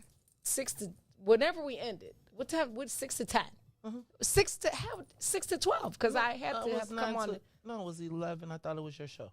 Not 6 to 11. You said we're going to leave it live the whole time. Yo, spoiled butt was so mad. You stopped it in the middle and reset. Do you remember that? You did. Wait, I stopped in the middle of what? You ended your show, shut down production, and re-up. I don't think there wouldn't have been an issue then, though. Like I would have said that it wasn't an issue then, because I didn't even realize that. So I might have just did that by accident. Like I didn't just shut the show down and be like, "Yo, let's end it." That wasn't a spoiled brat move. No, I was like, "Hold on, it's all right though." But I got you, and because guess what? You won't even. I won't even be here. Nah, see how black people do. Nah, I ain't coming. No, I won't. I'm coming from Dubai that day. We don't land until after the telethon. See, put the ring up too. I'm going to Dubai. I'll be back from the Dubai. See, that's it. See, that's my anniversary. That's my extra ring. That's the one in the. See that. Like that's all right. It's all right. It's all right. See, it matches my shirt. That's why I wore it. See, I'm just telling y'all. It's always a reason. I'm stop being sensitive. I won't even be here. I'm stop being sensitive. I won't even be here. So you have to help manage the band because I won't be here, but they will be Riis there. Gonna be like, hey, and I told you that when you text, I said I won't be there, but I got I got you. So y'all make sure y'all check out the we got our telethon coming up. It's the What's in It for the Black People telethon. Ooh, I did the wrong thing. Can I say this before I forget? You made me write it down. Your question was. You re-ask your question. Your question was the greatest ever. What has the mayor done? How did you pose that question? Do we have any obligation to defend the mayor? And you said something about does she feel like she's done anything for us, or do we feel like she's done anything for us? Do we feel like the mayor's been with us? When is she with us?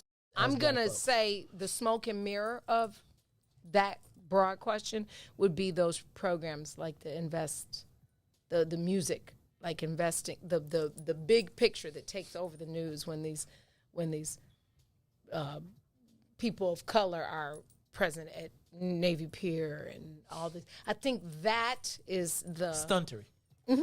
It's window dressing. It's like we spend invest Southwest. How many hundreds of millions of dollars are being invested in the South and West sides? Not for us though, to prepare for the overwhelming takeover of Latinos. Can I tell you, I went to a black church on Tuesday night, what church? Monday night.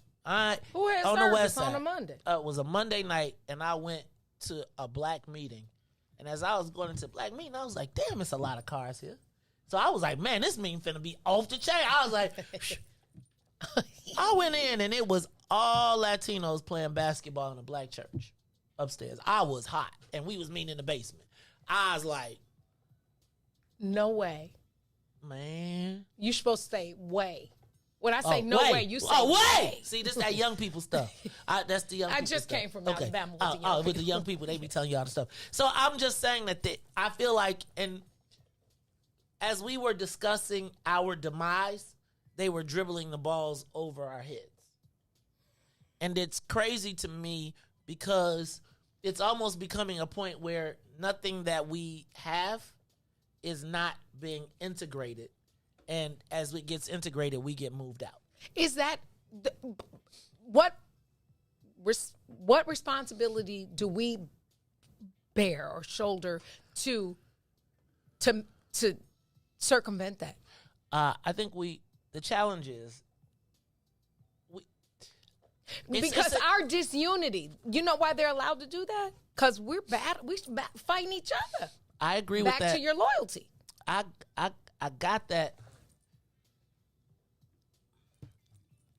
I mean, can't we just call out some of the community leaders, the people in business, and say, like we call out we're good at calling out the mayor, we're good at calling out whomever. Can't we start calling out the people that we know have the resource, and the power to either unite or just quit talking? I don't know that.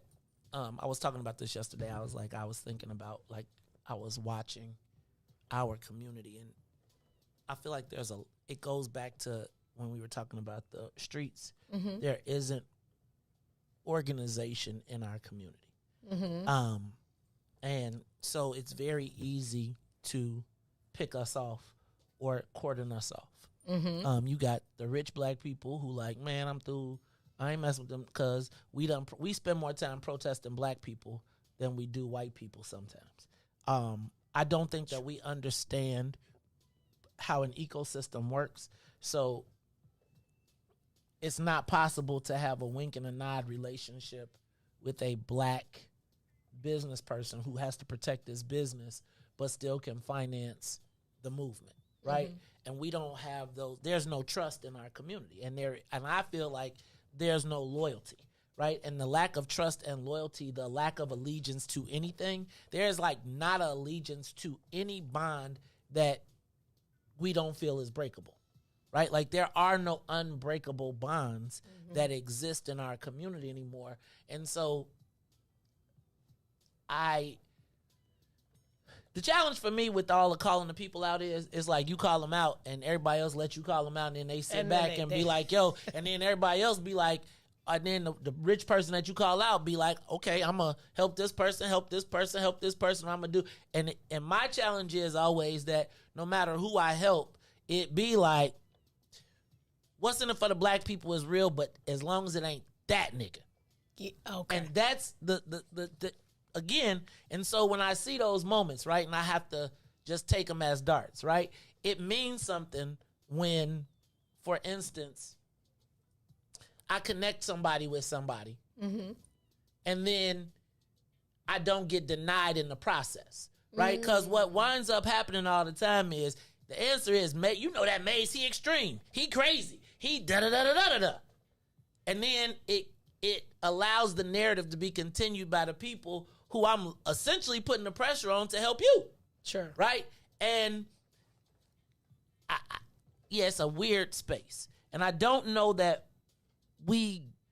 this Mayor Lori Lightfoot thing is kind of like the challenge that we have. Like, we find ourselves having to defend people who really demonstrate anything to us as a community. Every time a black person gets in trouble, right? Like, I'll give you an example right now. Right now, there's an issue at the Park District that could obliterate somebody that we all know. Now, if that person was in the plan of gets nothing, right? Like, we gonna help you. We gonna be at all the parties. We gonna be at all the and right now, when there's an opportunity, to just be like, I could put the knife right in your throat and be like, and let it go. And let you bleed out. And not even let you bleed out, make you bleed out. Right. If we kick it off right now, the Park District would change. Now imagine me being in all the places I've been this year, and it's been like, oh, that nigga over there. And so it winds up all the time where we don't understand the ecosystem. I push the button so that money can be generated, so that the problem is the people be like, who reap the benefit be like, but I'm not going to be cool with him. Sure. I'm going to make the money. And thank you, Maze, for shaking this tree. Right. And Appreciate making you, all bro. this stuff falling. Right. But I'm a dip. Because I can't be too closely associated with you. And that's where I always look at that whole loyalty thing. But that's even the mayor. Like, when I think about the mayor, shoot, she ain't did nothing for us.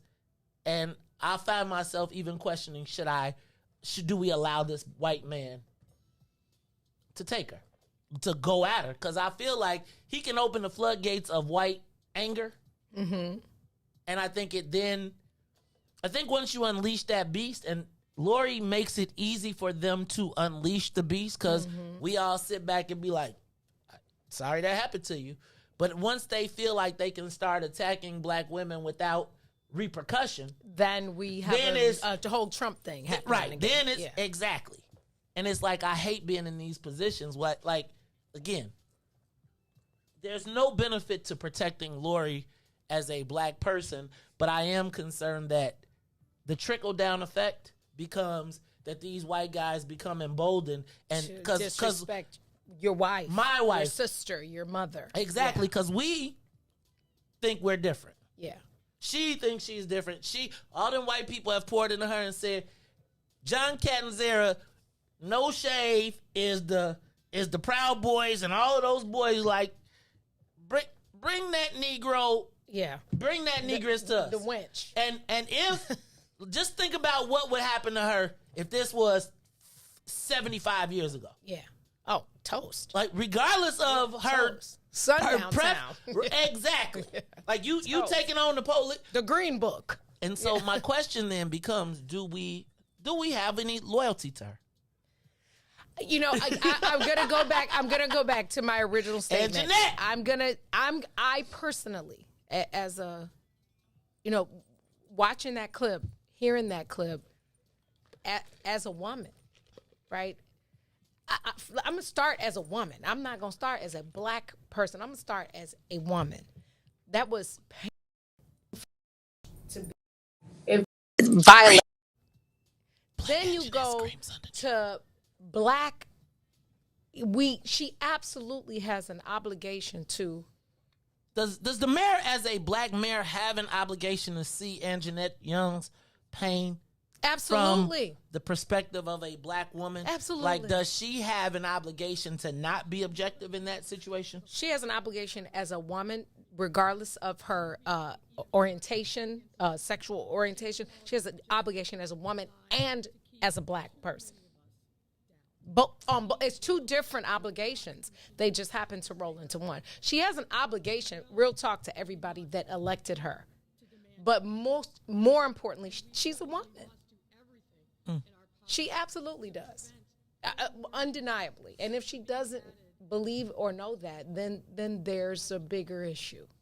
And then what's the craziest part is I find myself in a precarious position regarding Catanzara, because I don't know that you see what's happening in Springfield, where they're trying to remove moral and religious freedom. Yeah. And they're going to use us. And quite frankly, I don't know that I'm comfortable with morality being determined by government. Facts. And the premise that, so it's weird because John Catanzara is not my representative, but he's saying things that, I mean, I can't imagine black folks knowing our relationship with the church and religion and spirituality allowing or voting. And I'm thinking about, this is the Democrat thing right now that's going on in Springfield. They're literally trying to remove moral and religious from your choice in the. But Dawn goes to the next level of what else can they start to take away. Yeah. And I think that's where Catanzara is really at, is just the messenger. Yeah. It's like, it's crazy that you don't want to be in the same, I don't want to be in the same boat agreeing with John. I'm fully vaccinated. How did we get there, though? What have we missed? Not the 99, just give me the 2 or the 1. How did we allow it to get there where you can tell me that I don't have the right? I am fully vaccinated and waiting. Think about who's telling you this, though, dog. Waiting patiently on my booster shot. Right. Look, I was like, boost me, baby. Bam! I'm going to Jamaica. Bust what y'all talking about. I'm up out of here. I'm taking a booster. You got it. I'm coming. I have this conversation regularly, particularly with younger people. However, how do we get there? Well, I mean, have we just walked around with blinders on this entire time? And if so, well, why are you voting if you don't even know what are you doing? Dawn, think about we are rapidly. I believe somewhere in the universe, and I haven't figured it all out, that we as people have to maintain our spiritual connection. Absolutely. Yeah, I think the bandwidth is shrunk because you got preachers and all type of people who compromise. But I think that the thing that has protected black people all of this time is there is somewhere in our soul, spirit, deep down, in spite of everything bad, we are God's chosen people. Period. We the first people. And so it is not lost on me that our governor would love to see that connection, because our governor claims to have the same connection in his religion that really steals our birthright, if you were to ask me personally. Okay. Anything that they can do to further separate us from what sustains us makes us easier to be picked off. And I know I just got super deep, but I think that if you look at where I started in my life in 1971 and what has become acceptable and the slippery slope, and we now fight what were our values and morality. And no, there was not perfectness. And yes, there was all types of stuff that was happening. But I think of black people could not have survived all of this without a spiritual connection. Without a shadow of a doubt. And the more that our legislators vote to shatter that or to separate us from that and to take it out of our lives. Absolutely. When we know, we knew grandma sending you to Sunday school and making sure, and mother's prayers and all of that. There is no way black people don't exist without that. And it is amazing to me that we are willing to allow politics to deny that connection that sustained us. Look, Riis about to give me the look. I gotta say thank you to everybody at WBGX 1570 AM for tuning in to us today. Thank you. And guess what? Who didn't curse? The cussing saint. Ah, the cussing saint. I didn't say a curse My word. bad. I knew we was on the GB. Look, BGX. BGX. See, look at that. Worldwide. Hey, y'all, I want to tell y'all thank y'all for tuning in to us. It's not over, though. Oh, it's not over. It's not over. It ain't over. It ain't over between you and me. That's one of the only house songs I like. It ain't. Oh, I hate house music. Hate.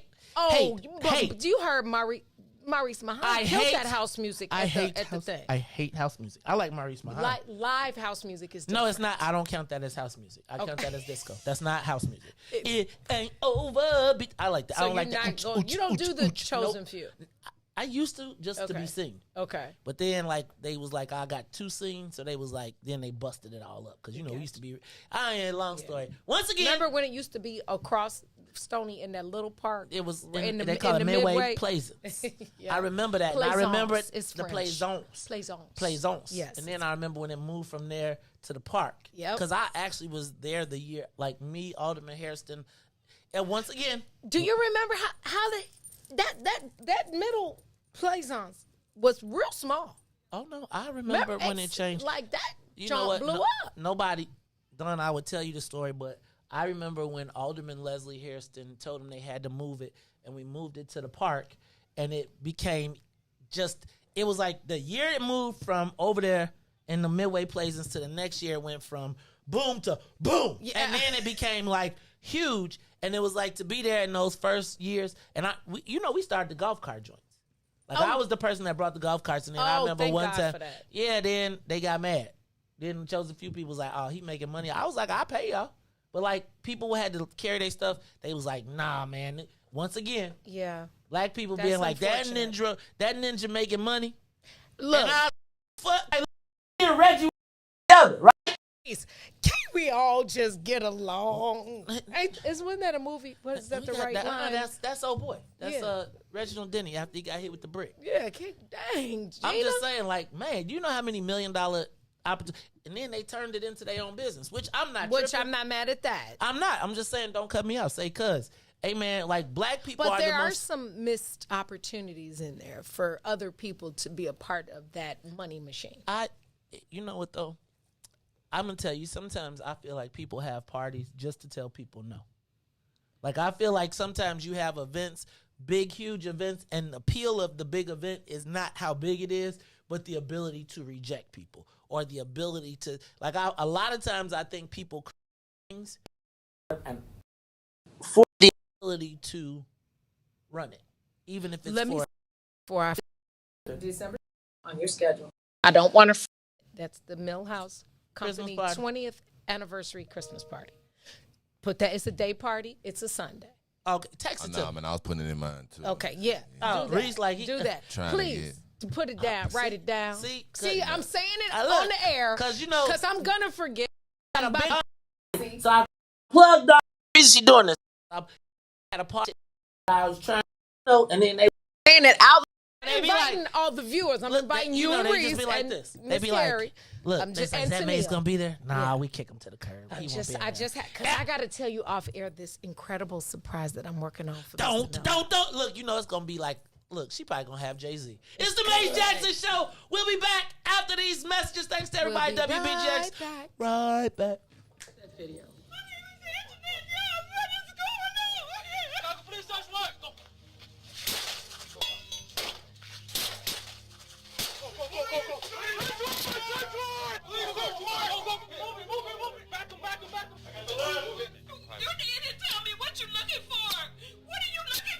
Now, this case was litigated in federal court. The federal judge put in place an order. There's allegations that she has violated that. A federal judge put rules in place. It's for that judge to determine whether or not that was appropriate. The Maze Jackson Show will be back after this break. WIIFTBP.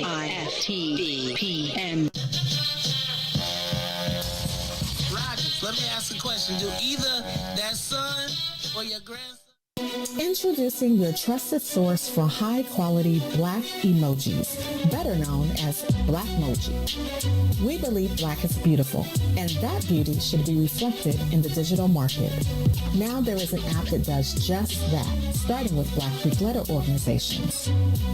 Blackmoji D9 offers more than an emoji app. It is a cultural experience of Black excellence. Download the app in the Apple or Google Play Store to access a specially curated catalog of emojis representing the Divine Nine. Use the emojis to celebrate Black Greek events, acknowledge current events, support social causes, and learn about esteemed Black Greek members who blaze the trail of Black history. A portion of every subscription goes toward a scholarship fund specifically for members of Black Greek letter organizations to help keep the legacy alive. Download the Blackmoji app today. And now, traffic and weather. Good morning. What's in it for the Black People Media? The time is now 8:03 a.m. and I'm Riis the Ruler with your Chicagoland area traffic and weather report. In traffic on the Kennedy, O'Hare to the Loop is an hour and 10 minutes. Outbound to O'Hare will be 47. On the Eatons, Deerfield to Exchange will be an hour and 4 minutes. Exchange back out to Deerfield will be an hour and 3. On the Eisenhower, Thorndale to the Loop will be an hour. Back out to Thorndale will be 40 minutes. On the Stevenson, from I-355 to the Dan Ryan will be an hour. Outbound is 38 minutes. The Bishop Ford, I-80 to the Dan Ryan is 41 minutes. Outbound will be the same. On the Dan Ryan is 21 minutes to the Loop, 19 minutes back out to 95th. On DuSable Lakeshore Drive South, 55th to Jackson will be 13 minutes. Jackson back out to 55th will be 7. On the north side of things, Randolph to Bryn Mawr will be 8. Bryn Mawr back out to Randolph will be 12. Today's weather, it is currently 46 and sunny. Today will be a high of 55 with a low of 46. I'm Riis the Ruler. Now here's terrorism here on The Maze Jackson Show. What it calls a new strategy to fight domestic terrorism. Following a 100-day review, federal officials are now laying out a new plan hoping to deter, detect, and prosecute domestic terror. They went to the Capitol waving their flags and looking for smoke. He was out there looking for justice. They was over there looking for votes. Ashley Babbitt was with him and told all the people that nothing could stop us. She climbed through the Capitol window, breached security, and called a shot, bro. The media say she a veteran. The bitch country that she served, that makes her a traitor. They was fighting police, resisting arrest. On God, I couldn't believe it. I guess blue lives only tend to really matter when it's convenient. Hey, these are the times we witness in history, all because they did get a victory. United States is so contradictory. We get equal rights, that's a mystery. Politicians, they more like magicians. You know they got tricks up their sleeve. We point out the flaws that's up in this country. You know they gon' tell us to leave. Somebody try to help me understand it. Always seems like a double standard. They be out here leaving us empty-handed to certain rights we are not granted. The media is the culprit when it comes to the comparison. Cause when it comes to race, they always changing up the narratives. Terrorism. They say you a patriot, call you a hero. I call it terrorism. And that's on the real. You know and we know, I say it's terrorism. They say you a patriot, call you a hero. I call it terrorism. And that's on the real. You know and we know, I say it's terrorism. They say you a patriot, call you a hero. I call it terrorism. And that's on the real. You know and we know, I say it's terrorism. They say you a patriot, call you a hero, I call it terrorism. We trying to separate my shit. Pump faking out here hesitating. I'm out here trying to keep my peace, so I keep meditating. The media make us look bad, they taint our reputation. Look, it's so sad that COVID causing toe tags. You claim you so patriotic, but you ain't wearing no mask. You out here wildin' with your MAGA flags and showing your ass. You wanna be part of some type of revolution so bad. Look, you talk revolution and constitutional rights, homie. I guess we forgot about back in the days when all of the business was whites only. Yeah, George Floyd got justice. Juneteenth got much respect. They made it a national holiday. Man, it's all good, but cut the check. They're giving out all of these vaccines, putting it in you like caffeine. Was it all in the part of the plan? I bet money like DraftKings. It's land of the free, home of the brave. 1776, we wasn't free till 1865, so we wasn't part of that shit. And that there's terrorism. Terrorism. Terrorism. Terrorism. Terrorism. Terrorism. Terrorism. Back to the Maze Jackson Show. You are listening to the most dangerous show in the morning. This is What's in It for the Black People Radio. Maze Jackson. Maze Jackson, the most vociferous advocate for black people in the world. For Ruthie Moore, for Todd Stoger, I am the host of the Maze Jackson Show, asking every single day, what's in it for the black people? And if you don't like it, you can still tell them Maze said, Mayor Lightfoot, man, we ain't accepting that. We ain't accepting that. Let's go.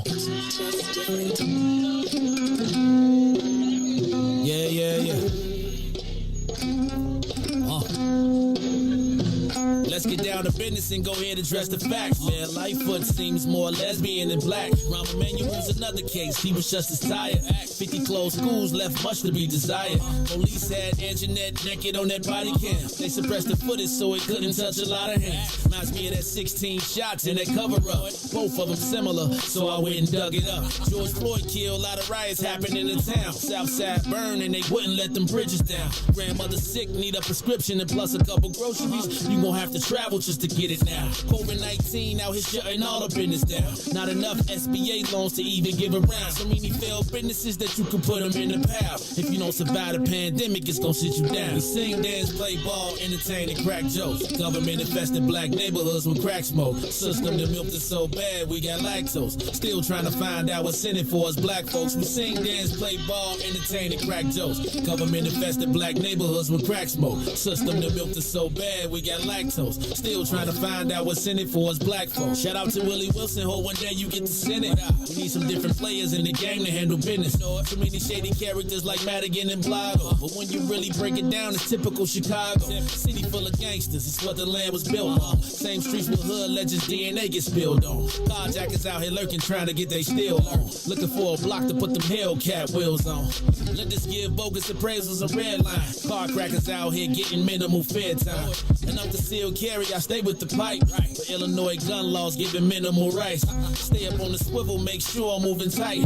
Check all of my mirrors when I pull up to the light. Pick my homie up from out of town, man, he caught a flight. He was hella nervous, told him, shorty, this a way of life. We sing, dance, play ball, entertain, and crack jokes. Government infested black neighborhoods with crack smoke. System that milked us so bad, we got lactose. Still trying to find out what's in it for us black folks. We sing, dance, play ball, entertain, and crack jokes. Government infested black neighborhoods with crack smoke. System that milked us so bad, we got lactose. Still trying to find out what's in it for us black folks. I don't know.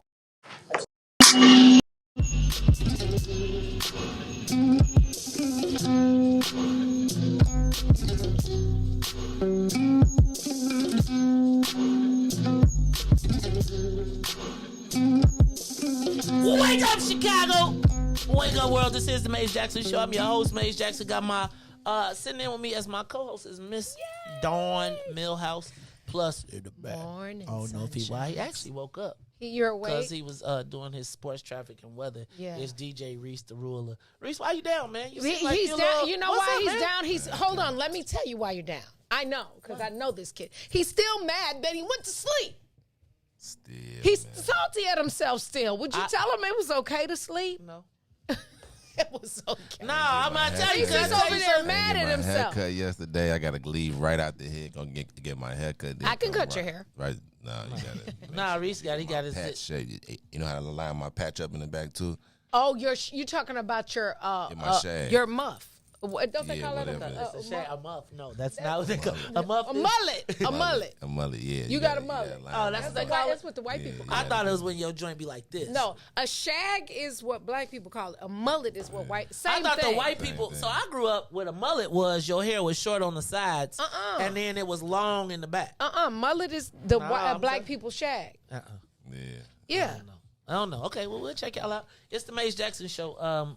Coming up at 8:15. That's a mullet. That's what I said, but that ain't a shag. That's what I said. That's a mullet. I called that. That ain't what he got. He got a shag. That's what black is. No, the mullet. The mullet is you got to have long hair, then you got to have it shaved on the side, and it's almost like a Pope mohawk.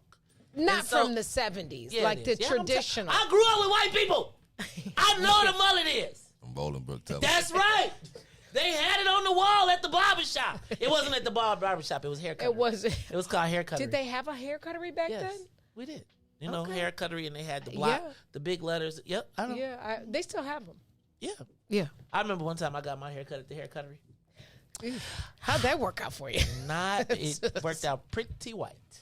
Like I came to school the next day. I came to school on Monday, and you know that was six black people was like, we had a black contingent, right? And my parents vacillated between black and white. They didn't know whether but I think that was the time when I came home with that haircut. My old man was like, "Okay, we're gonna have to drive to Joliet to get you a haircut, boy." Because That can't happen again. Yes. That was one of the most traumatic moments in my high school career. Now, let me just remind you all, because you are. Of that?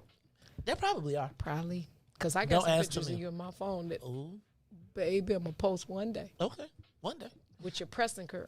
No, I already got that. We okay. We posted that on the show. I brought it in here.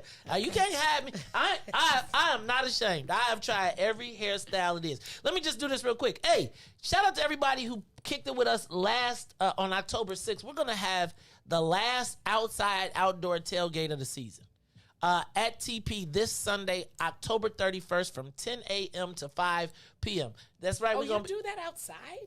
Yeah. Nice. Yeah. I know it's a real tailgate. And what we found out was black folks really haven't tailgated. Unless For you. sure. And so they was like, wait a minute, what? So look, it's gonna be a little chilly, but that's the whole part of it. That's the whole point. That's the whole thing. Put a little sippy in your cup. Get your cup right, get your barbecue grill, pull up your car, pull up the spot. We are getting it in. We're going to eat, and then you can go inside, watch the game, and then you can come back outside. We're going to sit in the park. We had a blast last time. I think your local weed man is coming with the slushies again. Y'all was slapped on the slushies. I think I'm coming. Yeah, I will believe you. Nah, I'm in town this week. Nah, I believe you. Dead ass. Yeah, I believe you. Yeah, we believe you when you come. Yep. I done sent you plenty of invites. Never come. I'm always busy. It's okay. It's okay. I was at the game. That same thing she said when she didn't invite me to the party, y'all. I was at the Raiders game. She had a party and didn't even invite me, y'all. Which one? She came in here and told. See? Look, I was at the Raiders game. You know my bonus baby plays for the Raiders. You know when you turn on your internets and you be like, oh, so everybody came but me? That's how I feel. I'm telling you, she know my family. I be looking at that I be like, and it's like, I'm telling you, this is the story. I told you what happened to me on Monday, on Saturday. People be like, oh, that Maze Jackson. You be looking at the pot. You be like, nah, I know them. And wait, you mad at me because of them? And wait, what's going on? But you were at my birthday party. Which and one? I went at the 50. roller rink. Oh, I was. So was everybody. No, they weren't. Yeah, I was. Everybody's story. I was. That's because when I'm invited, that was only. I show up. That was only. Nobody loves 50 me. people. Riis. 55. I invited Riis, 55 people. I be. The internet's be. That's why I stay off social media. I be just like nowadays on social media. I just stop unfollow. Not unfriend, just unfollow because I don't want to see nothing. Then I catch attitude. Then I be looking but like. But I was at when you sent that one for the Raiders game. I was at the game in Vegas. I got you. Getting dogged out because I had on Raiders gear. But my bonus child plays for the Raiders. I'm like, I don't owe the Bears. Killing me, man. All right, now look. Speaking of this, y'all, we got a big guest coming in a few minutes. Yeah. Evan Moore from the Chicago Sun-Times. Did y'all see the story in the Chicago Sun-Times about the connection between violence and music? Those drill rap. I might be in trouble, y'all. Why? Because I commented on it. He actually took all my stuff, but I laid the challenge of the violence in Chicago at the feet of Lear Cohen.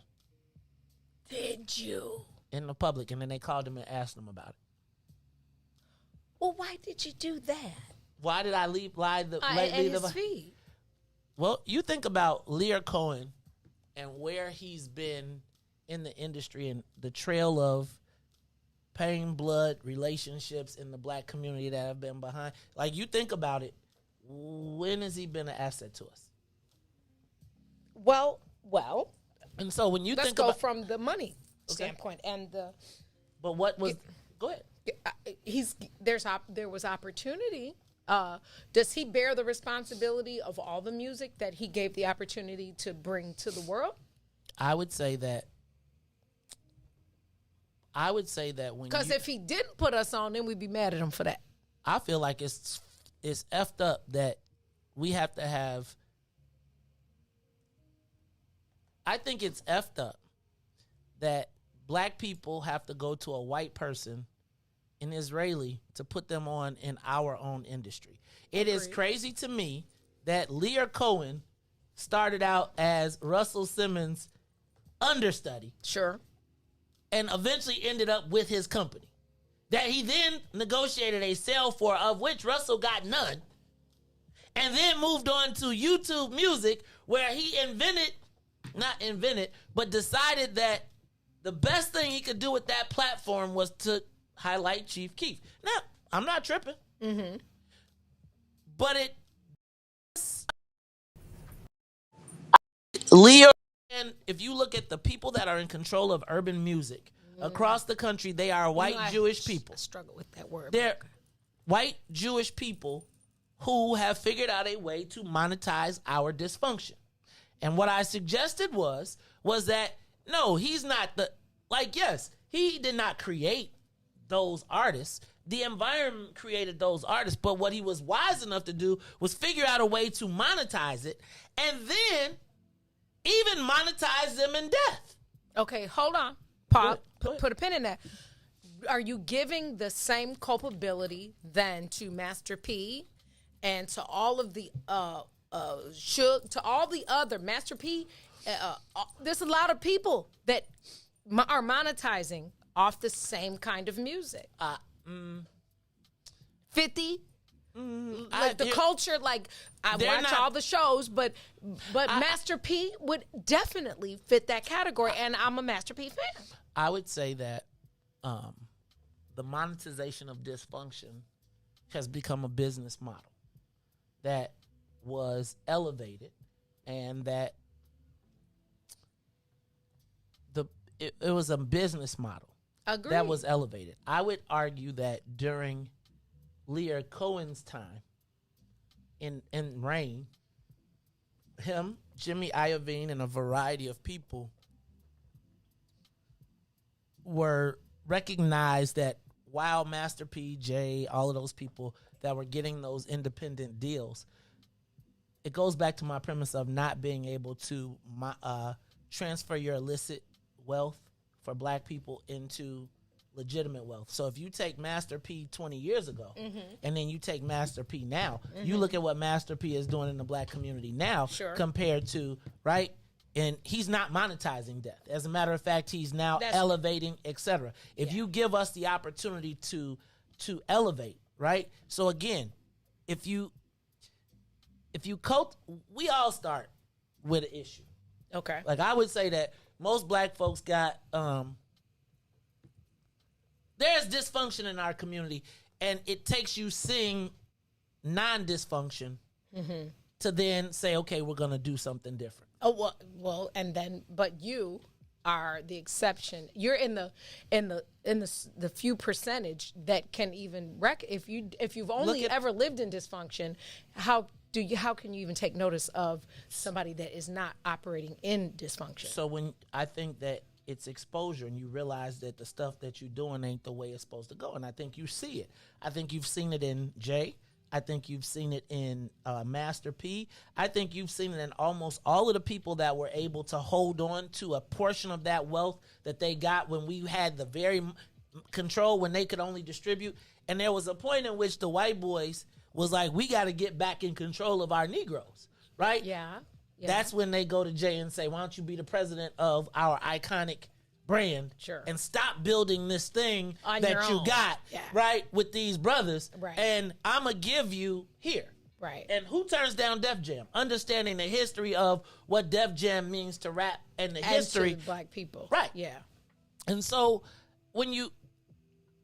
I would argue with you, Dawn, that dysfunction is sold. So, and I pointed to this in the article, or they went back. I said, like, if you look at YouTube, because a lot of things we do now, the old model says blame the radio. Let's tell the radio is trying to keep up with YouTube now. Like Absolutely. because the kids ain't listening to the radio. They be like, my kids be like, I say, you want the radio in the car? They be like, no. I got YouTube, they got their phone, etc. Right, Spotify, all that. And so now what you've got is these artists that YouTube says, well, our community standards say no. But Lear Cohen took YouTube music, right? He was at the cusp of the beginning of that music and saying, man, it's moving from radio. Let's start recruiting. That's where he got the Chief Keef. And now you got a Chief Keef that's this kid that you never heard of, that you don't got to invest no money, because all they got to do is be in a crib with guns and smoke some weed, and we can make lean. And we can make them. We can monetize that in a culture. Right. And now it created a whole genre. And that whole genre now it's like the Pied Piper, and all the kids are going down it. Look at Chief Keef now. Where I derived my theory from was, you talked about Death Row. Think about how much money Death Row made off of Machiavelli the Don and all of those albums that came out subsequently after the death of Tupac. Yeah. And now you got this whole plethora of albums that you can make money on. This folk hero that people are just going to gravitate and buy this music, and you have no costs. Yeah. You don't got to pay no royalties. You don't got to pay nothing. So now you look at King Von. King Von's Murder shoots to the top. 4 songs in the Billboard Top 100. Yeah. Now, it's insidious to me. It's like, and I sometimes, I was about to say Ruthie. Sometimes, Dawn, I'll be like, nobody thinks like that. Sure they do. But they do. Absolutely they do. And so when I see a guy like Lear Cohen, who has monetized YouTube and turned, you like all of these rap videos, 65 Dead Ops, where they literally are now competing to be more extreme, and video of me pissing on the grave. Yeah. Me defecating on the grave. Right. And I'm getting more extreme. And if you say vax, you get blocked, but you can, yeah. And so, at a certain point, you got to ask yourself, does Lear Cohen, does the Rosenberg, do all of these people that control the monetization and the budget of who gets a budget in the culture, why do they finance what they finance? Now we can be. Is that your series or who's that? Is that who got that? Is it you? That's got to be. That's Siri. Siri is like, let Siri, like, I got something to say. Siri, listen. Siri, like, Don't, look, Leah Cohen was like, hold on. Don't you be talking about, you trying to ruin my technology. So I think I hear you. I agree. But I struggle with not placing part of the accountability on the artist, right? Because you putting it on a 19-year-old. I'm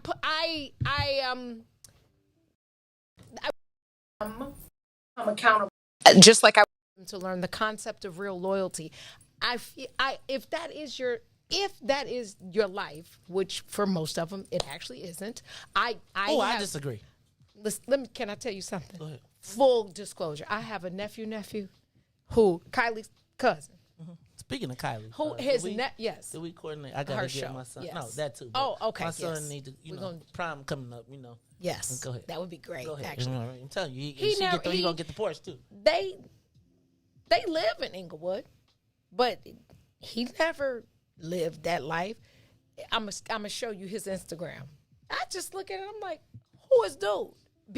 Well, you say but that. I'll give you another one. One of my best friends moved her son to Cali 16 years ago, as like a 10-year-old. He's part of Shoreline Mafia, and now he's got the tats, and he does the lean, and he got pictures with the monies and the guns. All those kids that are doing that, that is not necessarily their life. It was back when Eazy-E them was a thing. See, it's funny because I look at it in reverse. Like, I look at it in reverse from the standpoint that Eazy and them were more studio gangster. And I think that now a lot of these artists that we have that are doing this stuff are actually living that life. I would argue that it's almost the flip. And that a lot of the kids that are posing, I just think about those two, the kid that shot the cop in the back seat, and his mom was on Instagram talking about my baby didn't da-da-da-da-da, right? And you can see in the them hospital, kids, fall on the ground. Yeah, girl. To me, like when you look at the video of the little boy that got killed, that two shot between Simeon and Walmart, and it was Snowball, Simeon, and it was Kenwood. Okay, at the Kenwood game. When you looked at that video, Riis, when we talking about the video, these dudes was in the Altgeld Gardens in the joint. They got guns, pistols. They in the hallways, and nobody called the police. Nobody said nothing. I'm gonna tell you that even with the experience of my daughter,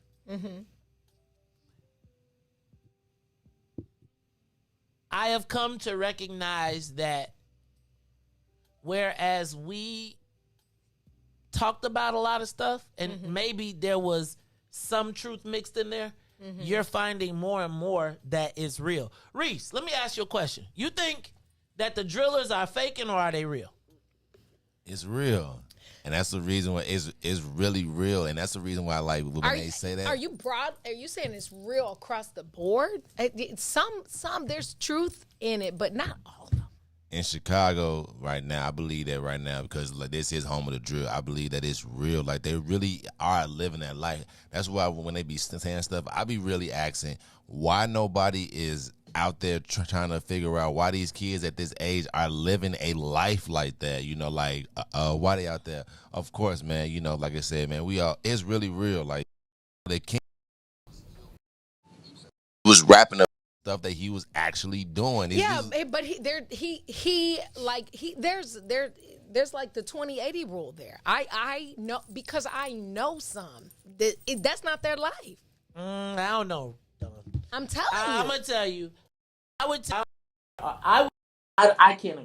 I hit the still. I know I know the parents of these kids. I know the parents don't even know half the time what they kids. So why they getting killed then? Did they think about it? You know, by association. By who though? You know what? Because when you pop off like that and play tough, somebody gonna call you on it. And who is that somebody? Somebody that is actually doing it, but they not rapping. I would say that they are rapping. I would say they are rapping, and I would say that there is an intermingling now that where there is, like, everybody got shooters for real. Like, your crew got shooters.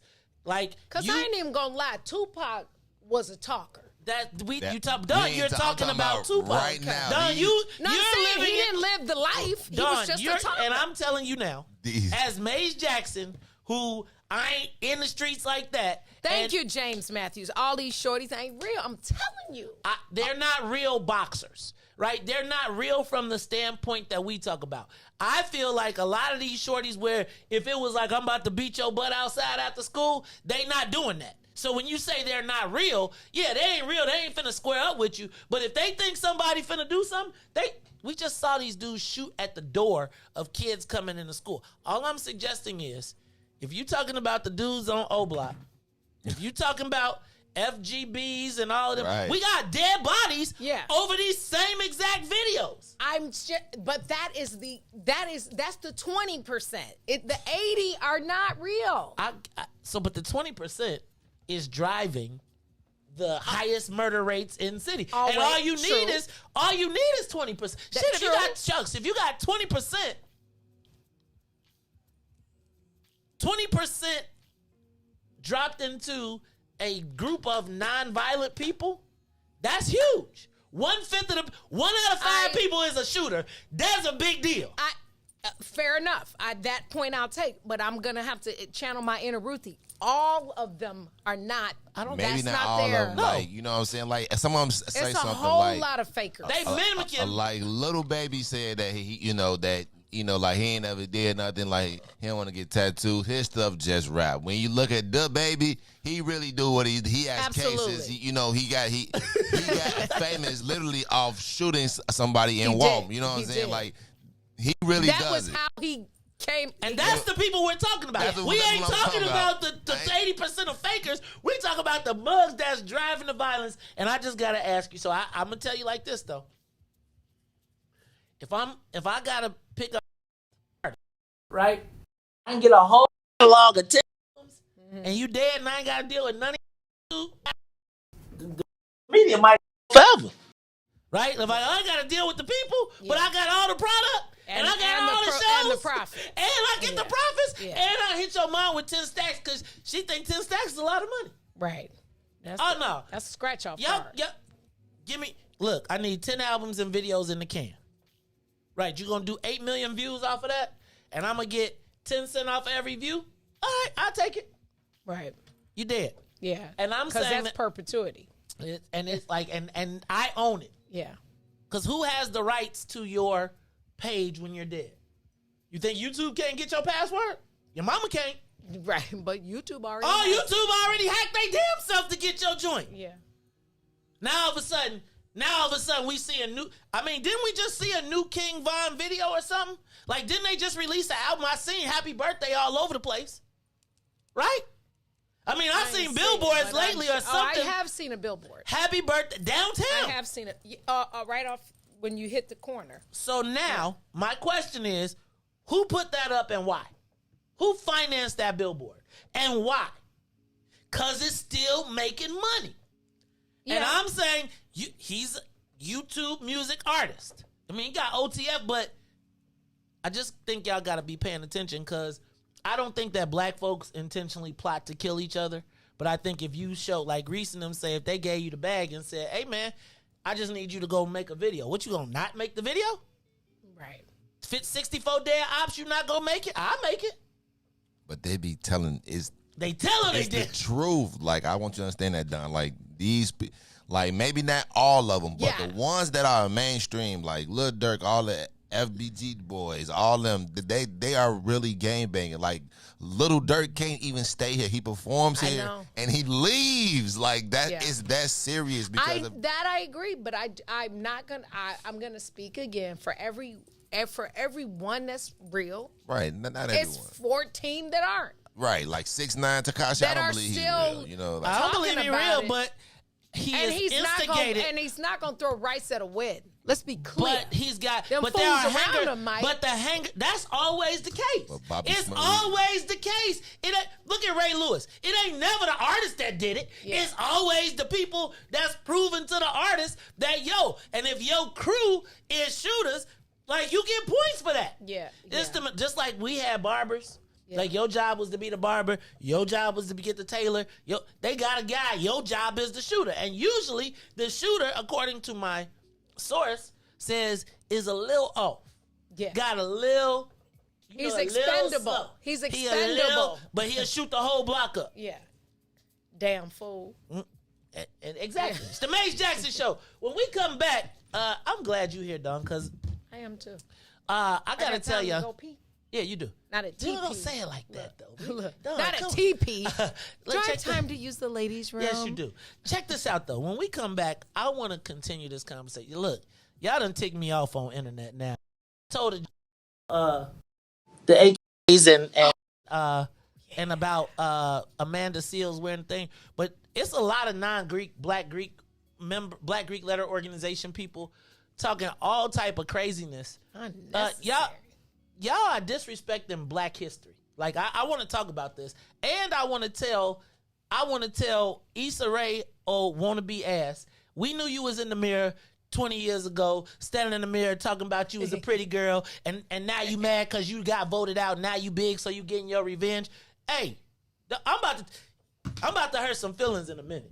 I'm about to hurt some feelings. Not you. You want to find out what my thoughts are really about what happened with the AKs and Issa Rae and Amanda Seals? I'm about to tell y'all the truth and shame the devil. Because we know all y'all.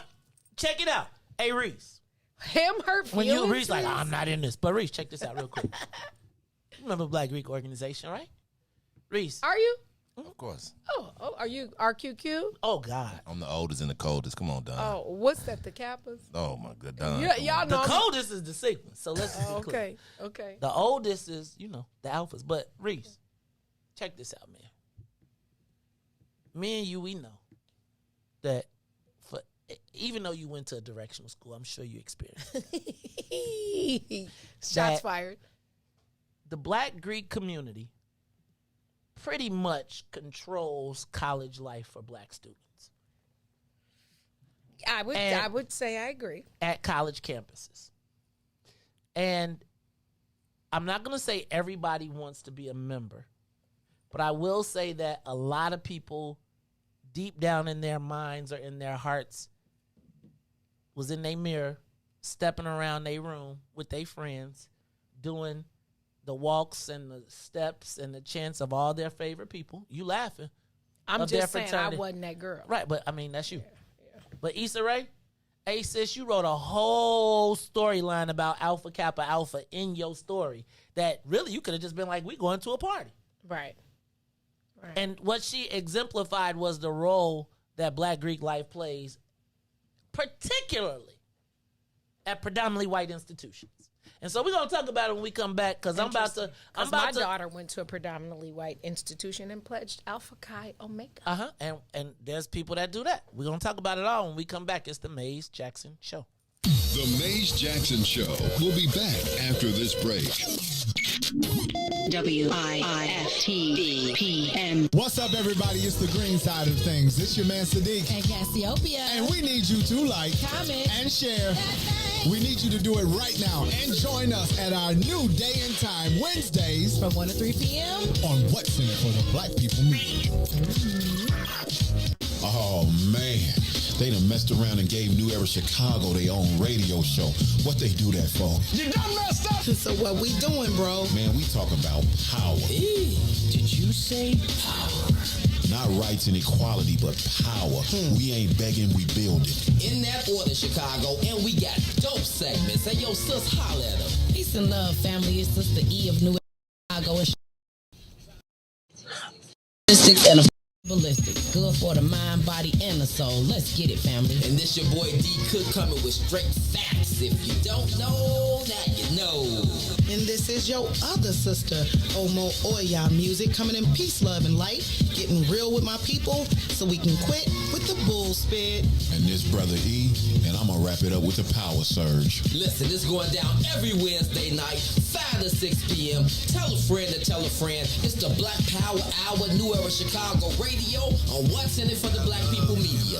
All power to the people. All power to the people. All love it. Yeah, I love being black, Hey, do this for my people. And now, traffic and weather. Good morning. What's in it for the Black People Media family? The time is now 8:40 a.m. and I'm Riis the Ruler with your Chicagoland area sports, traffic, and weather update. No sports, so we're going to head straight on the traffic on the Kennedy. O'Hare to the Loop is an hour and 8 minutes. Outbound to O'Hare is 30 minutes. On the Edens, Deerfield to Exchange is up to an hour and 5 minutes. Exchange back to Deerfield is down now to 35 minutes. On the Eisenhower, Thorndale to the Loop is an hour. Back out to Thorndale will be 49 minutes. On the Stevenson, from I-355 to the Dan Ryan will be an hour and 4 minutes. Outbound is 33 minutes. The Bishop Ford, I-80 to the Dan Ryan is 44 minutes. 39 minutes back out to I-80. The Dan Ryan is now 21 minutes to the Loop, 18 minutes back out to 95th. On DuSable Lakeshore Drive South, 55th to Jackson is 14 minutes. Jackson back out to 55th will be 7 on the north side of things. Randolph to Bryn Mawr will be 8. Bryn Mawr back out to Randolph will be 15 minutes. Today's weather, it is currently 46 and mostly sunny. Today will be a high of 55 with a low of 46. I'm Riis the Ruler. Now here's So Good here on the Maze Jackson Show.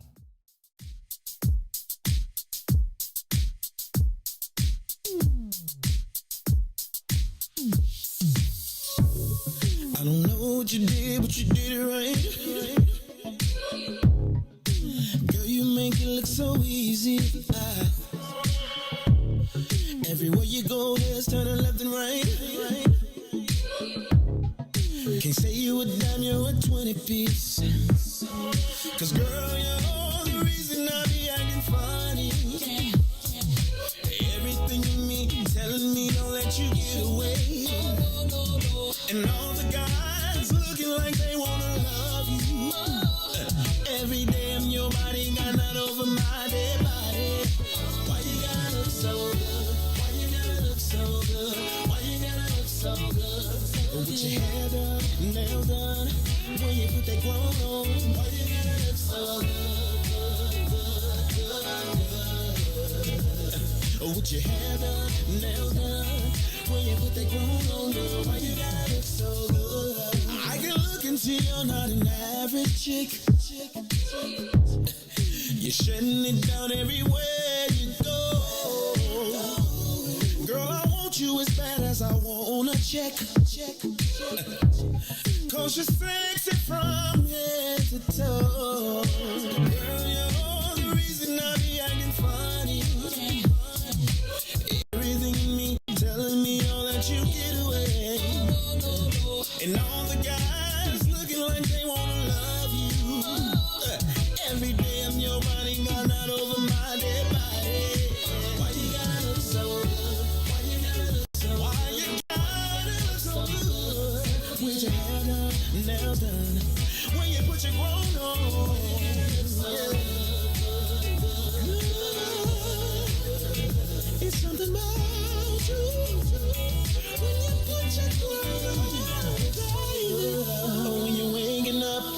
straight out of bed, girl, why you gotta look so good? Oh, when you're at the job, just taking a break, girl, why you gotta look so good? In the club, turning up, why you gotta look so good? On the dance floor, giving more, why you gotta look so good? Why you gotta look so good? Why you gotta look so good? Girl, you know you be killing them when you be getting your won't wanna know. Why you gotta look so good? With your hair done and your nails done, when you put that grown on, girl, why you gotta look so good? You are listening to the Maze Jackson Show. I'm your host. So good. It's a good thing that it's a dude singing that song, because I'd be like, why do I look so good? I'd be like, and I see myself on the camera, I'd be like, I'm fresh. But it's all good. Hey, it's the Maze Jackson Show. I got my girl Booker Dawn sitting in with me, y'all. I'm a little nervous. I'm going down to Springfield today, so can y'all pray for me, man? Traveling mercies. I pray for. I'm even worried about the trip. I'm worried about the conversations, because I'm just telling you, I got a lot of. Riis told me that word last week, and I learned it. What's it? Fake kicking. Phony kick it. Phony kicking. And so it's a lot of people in Springfield who be like, Maze, what's in it for the black people? Because when I be in the room, but then they be dumping on me, or depending on who the room is, they cool with me or they not cool with me. Shout out to my man Cam Buckner. He be like, that's my man Maze. Well, my prayer for you is that the Lord prepare a table in the presence of your enemies. Okay. Okay. I thank you. Thank you. So I'm going down there today. Shout out to my lobbyist extraordinaire, Chad Hoosier. Hi, Chad. Shout out to my the executive of the Nation of Tellers, Neil Jackson. Hi. And me, Maze Jackson. We're gonna be riding out. Okay. So check this out. Y'all driving in the Tesla? See, we should make Tennille take the Tesla, and then we could just sit there and let it drive us there. Watch TV and all the cool stuff. That's a cool car. My sister, she be trying to say she could beat me in a race with her. And she might be able to beat me in a Tesla because it don't have no combustion. Yeah. She might be able to beat me on the start, but I'm a whooper long term. Let me get it right. Oh, yeah. Somebody asked me the other day, how fast you ever went in your car? I was like 180. Oof. They was like, where you do that at? I can't tell y'all because I might be on it. Don't do that. Because the dudes is listening. I know.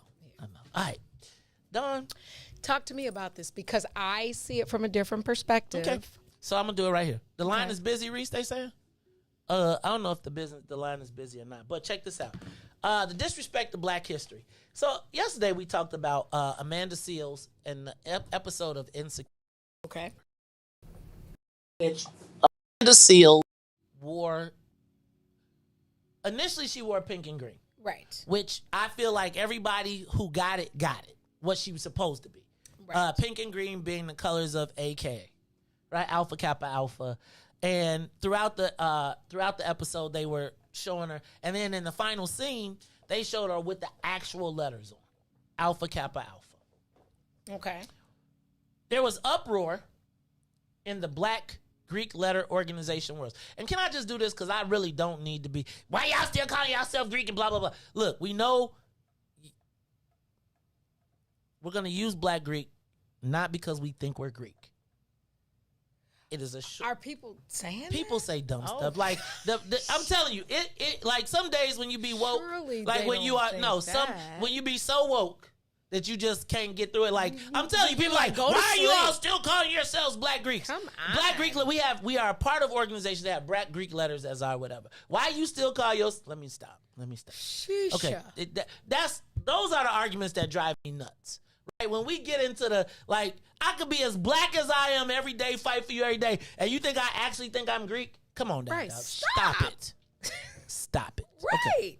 Now, then I wrote a post about, I said 2 days ago,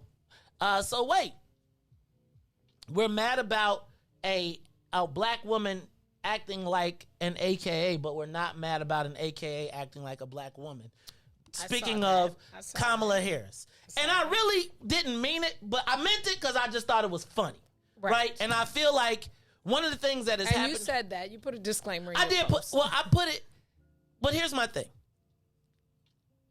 And I'm going to speak to the Black Greek letter organizations. we allowed white consultants to take something that we held sacred for years and we knew, but we never broadcasted. It was never marketed. You know, Riis, you know when it's an alpha on TV, right? Sort of. I know when it's a Sigma on TV. I know when it's a Sigma rising or alpha. Or you know, as members of the National Pen Hill, we know. But one of the things that we've never done is marketed it. Exploited, you mean? Right. Well, I'm going to say market. Okay, because I felt like it was... Marketed. Okay. You can use your words.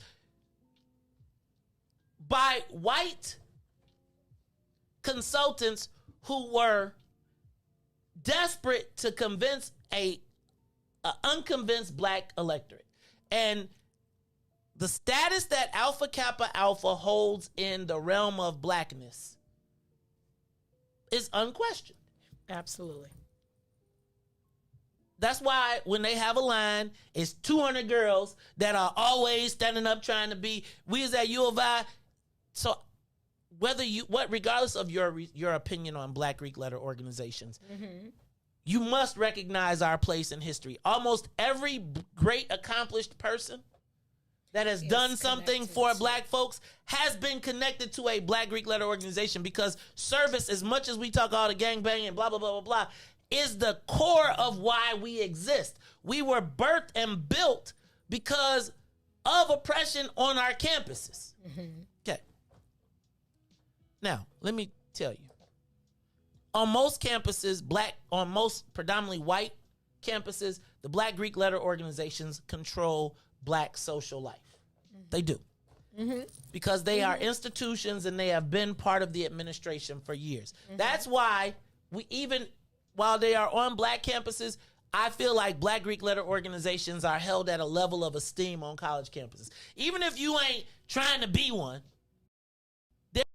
there's a certain something that comes with being a member of that. I don't know what it is. But on a college campus.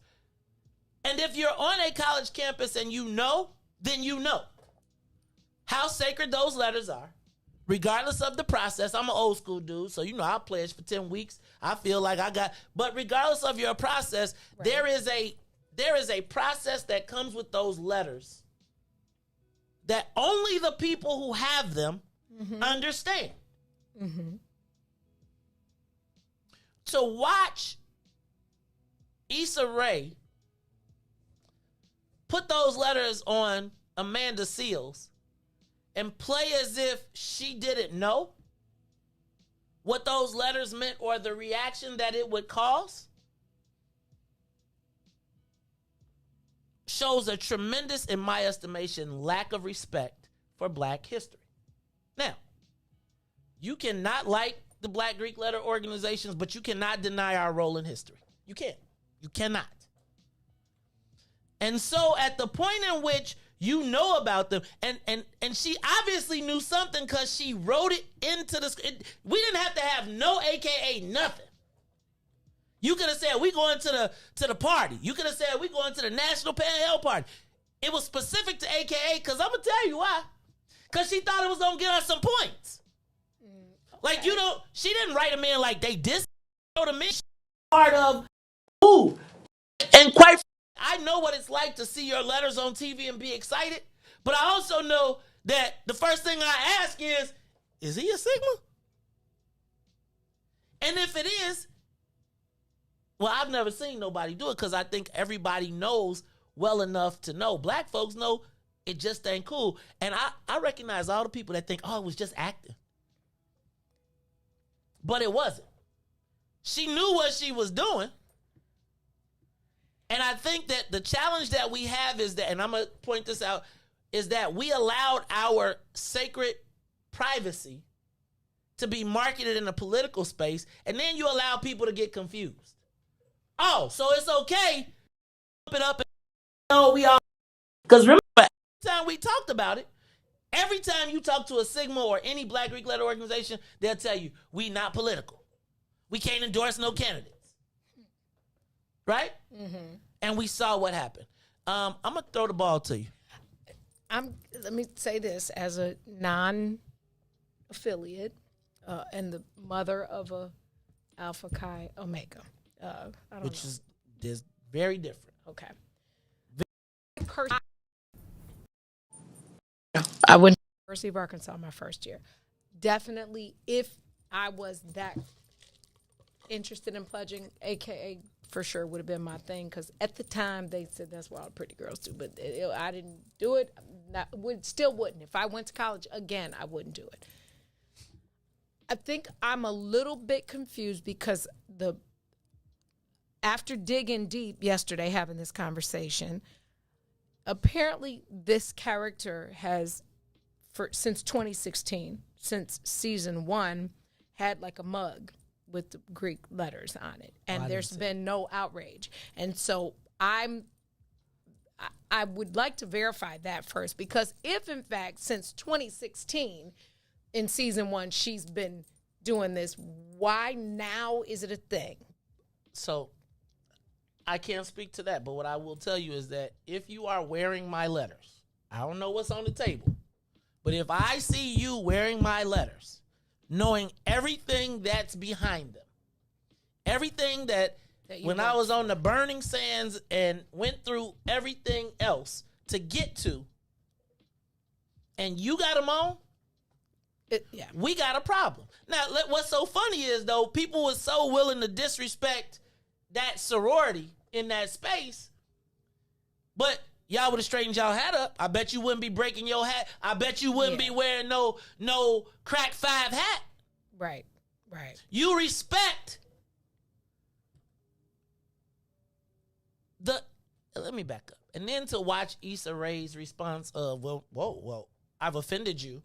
Now, let it be some gay, trans, LGBT somebody that said they was offended. She had a sister girl response. They'll recut. She was like, oh, well, excuse me, maybe I'll take it down. Can I tell you what I would have said if I was the AKs? Take that mug down. Okay, take it down. Go ahead, badass. I told you made a mistake. You gonna tell me I made a mistake, but because I'm bigger than you, because I think I'm bigger because I got HBO, I'm gonna punish you by no, bro, take the shit down. Okay, can inserts another angle. This outrage. No dish. I hear you. I hear you. Didn't think of that perspective. I've not crossed the burning sands.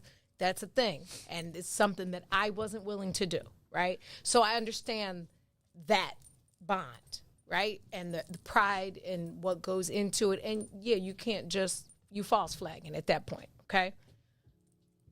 But that same outrage, it's a lot of other stuff we could be mad at and cause affect change. Man, I'm gonna just tell you. I'm just putting this out here. I hear you, and I'm gonna say like this. I'm just saying.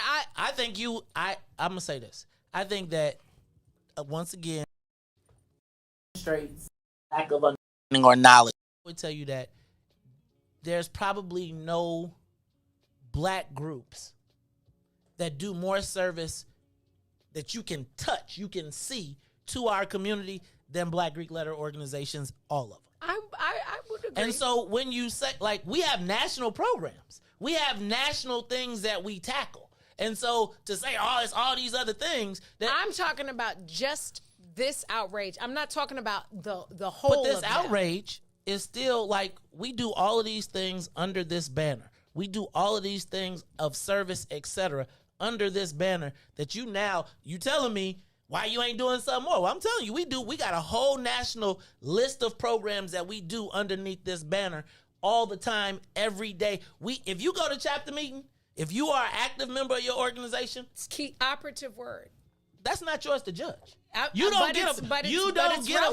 Check this out. Don't nobody outside of my organization got a say in anything that we do. Period. Facts. But if you're not even participatory, you don't. But how do you know? How do you know? I'm going off the girls I know that are AKAs that dudes ain't paid and they kids can't legacy because the dudes ain't paid. Dang, she putting some of y'all on Front Street. I'm gonna have to go through your friends list and see pinkies your up AKs. and all that. No disrespect to none of them, but if you're not actively participating, then your outrage should be over here till you pay your dues and get back in the game. Yeah, no, I think I hear you. I don't think that active. You're doing. So this is me. Nobody outside of my organization gets to judge anything that people. I'm not that's in our judging. I'm rules. just making a call. But again, I'm saying, I would then say, what is your legacy of service? I'm not talking about you. But I understand. in the answer, what's your legacy of service that you got right now that you can stand on? What can you point to? Because I can point to, and I got a lot of bros that may not pay their dues. I ain't gonna say a lot because the national vice president is from our chapter, so he like, yo, you gotta pay. Right. But those same brothers are the same brothers that are on the weekends doing the service or doing the things that we want. All I'm gonna say is this, right? Look at church people. Compare it to church people. I'm not. When you go to church and you out and then you leave there and act the entire fool, then people judge you on the whole. And I'm saying that if you judge any Black Greek letter organization on the whole, they win. We win. Period. Period, point blank. There's no organizations with 20,000 plus members that can, each of those chapters can demonstrate their service. I challenge any group of Black anything, all the way up to 100 Black men, to put your record on the record of Black folks, on the record of Black Greek letter organizations. But here's my point.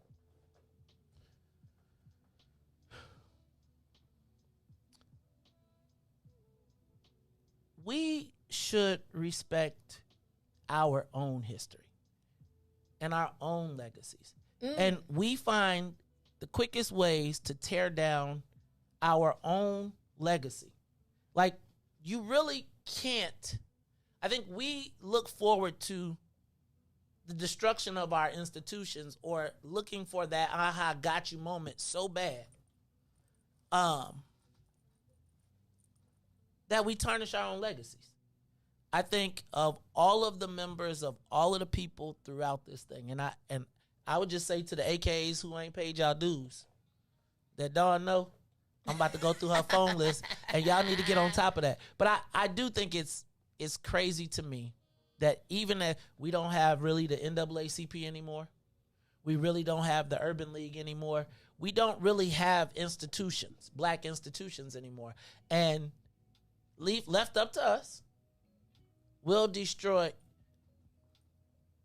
Left up to us, we will destroy. They don't have to destroy our legacy because we'll do it. And I think Issa Rae's response. Issa Rae's response. Take it down, then. Well, take it down. Like, you ain't hurting nobody's feelings. Bye. One less episode. But like the fact that she felt okay to diss that organization. They kiss she was wrong for we gotta that. let you go. Tanil, I rode to Springfield before. What she say? We gotta she said go. we gotta go. She outside, sitting outside. I love it. Look, y'all, this is the Maze Jackson Show. I am the host, asking every. Oh no, back up. This is the Maze Jackson Show. Gotta say what's up thanks to my man DJ Riis the Ruler. He still got attitude. Don't you? Hey, will I be here later? What you mean? Oh yeah, he here now. Okay. So Riis is here. I was gonna cancel today. Hey, I'm sitting in with. I thought you quit. I'm I was like, Riis said he ain't say bye today. I was like, Riis ain't say see you later. No, you didn't. I missed it. You did. I missed it. I missed it. So I was like, dang, maybe he decided because Riis he be here at 9. He be here if it ain't 58. Then I got things. So now it's the Maze Jackson Show. I am your host. Thanks to my girl Dawn for sitting there. Thanks for having me. I'll see y'all later with Chris. When you going? You gonna be here Friday? Yeah, okay. Friday. We'll have you come on Friday. All right, y'all. So it's Maze and Riis, Ruthie, Todd. We don't know if Todd really counts. You might get Todd and Don on Friday. We'll see. Should we make Todd sit over there then? Started already.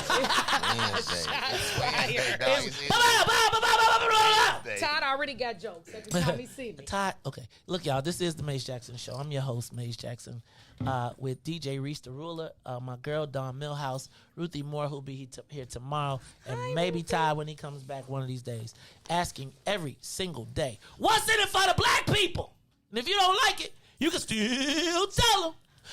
Maze said, we out of here. Peace. Let's get down to business and go ahead and address the facts, man. Lightfoot seems more lesbian than black. Rahm Emanuel's another case. He was just as tired. 50 closed schools left much to be desired. Police had Antoinette naked on that body cam. They suppressed the footage so it couldn't touch a lot of hands. Reminds me of that 16 shots in that cover-up. Both of them similar, so I went and dug it up. George Floyd killed, a lot of riots happening in the town. Southside burned and they wouldn't let them bridges down. Grandmother sick, need a prescription and plus a couple groceries. You gon' have to travel just to get it now. COVID-19 out here shutting all the business down. Not enough SBA loans to even give around. So many failed businesses that you can put them in the pile. If you don't survive the pandemic, it's gon' sit you down. We sing, dance, play ball, entertain, and crack jokes. Government infested black neighborhoods with crack smoke. System that milked us so bad, we got lactose. Still trying to find out what's in it for us black folks. We sing, dance, play ball, entertain, and crack jokes. Government infested black neighborhoods with crack smoke. System that milked us so bad, we got lactose. Still trying to find out what's in it for us black folks. Shout out to Willie Wilson, hope one day you get to send it. We need some different players in the game to handle business. Too many shady like Maddie. Typical Chicago. City full of gangsters, it's what the land was built on. Same streets with hood legends, DNA gets spilled on.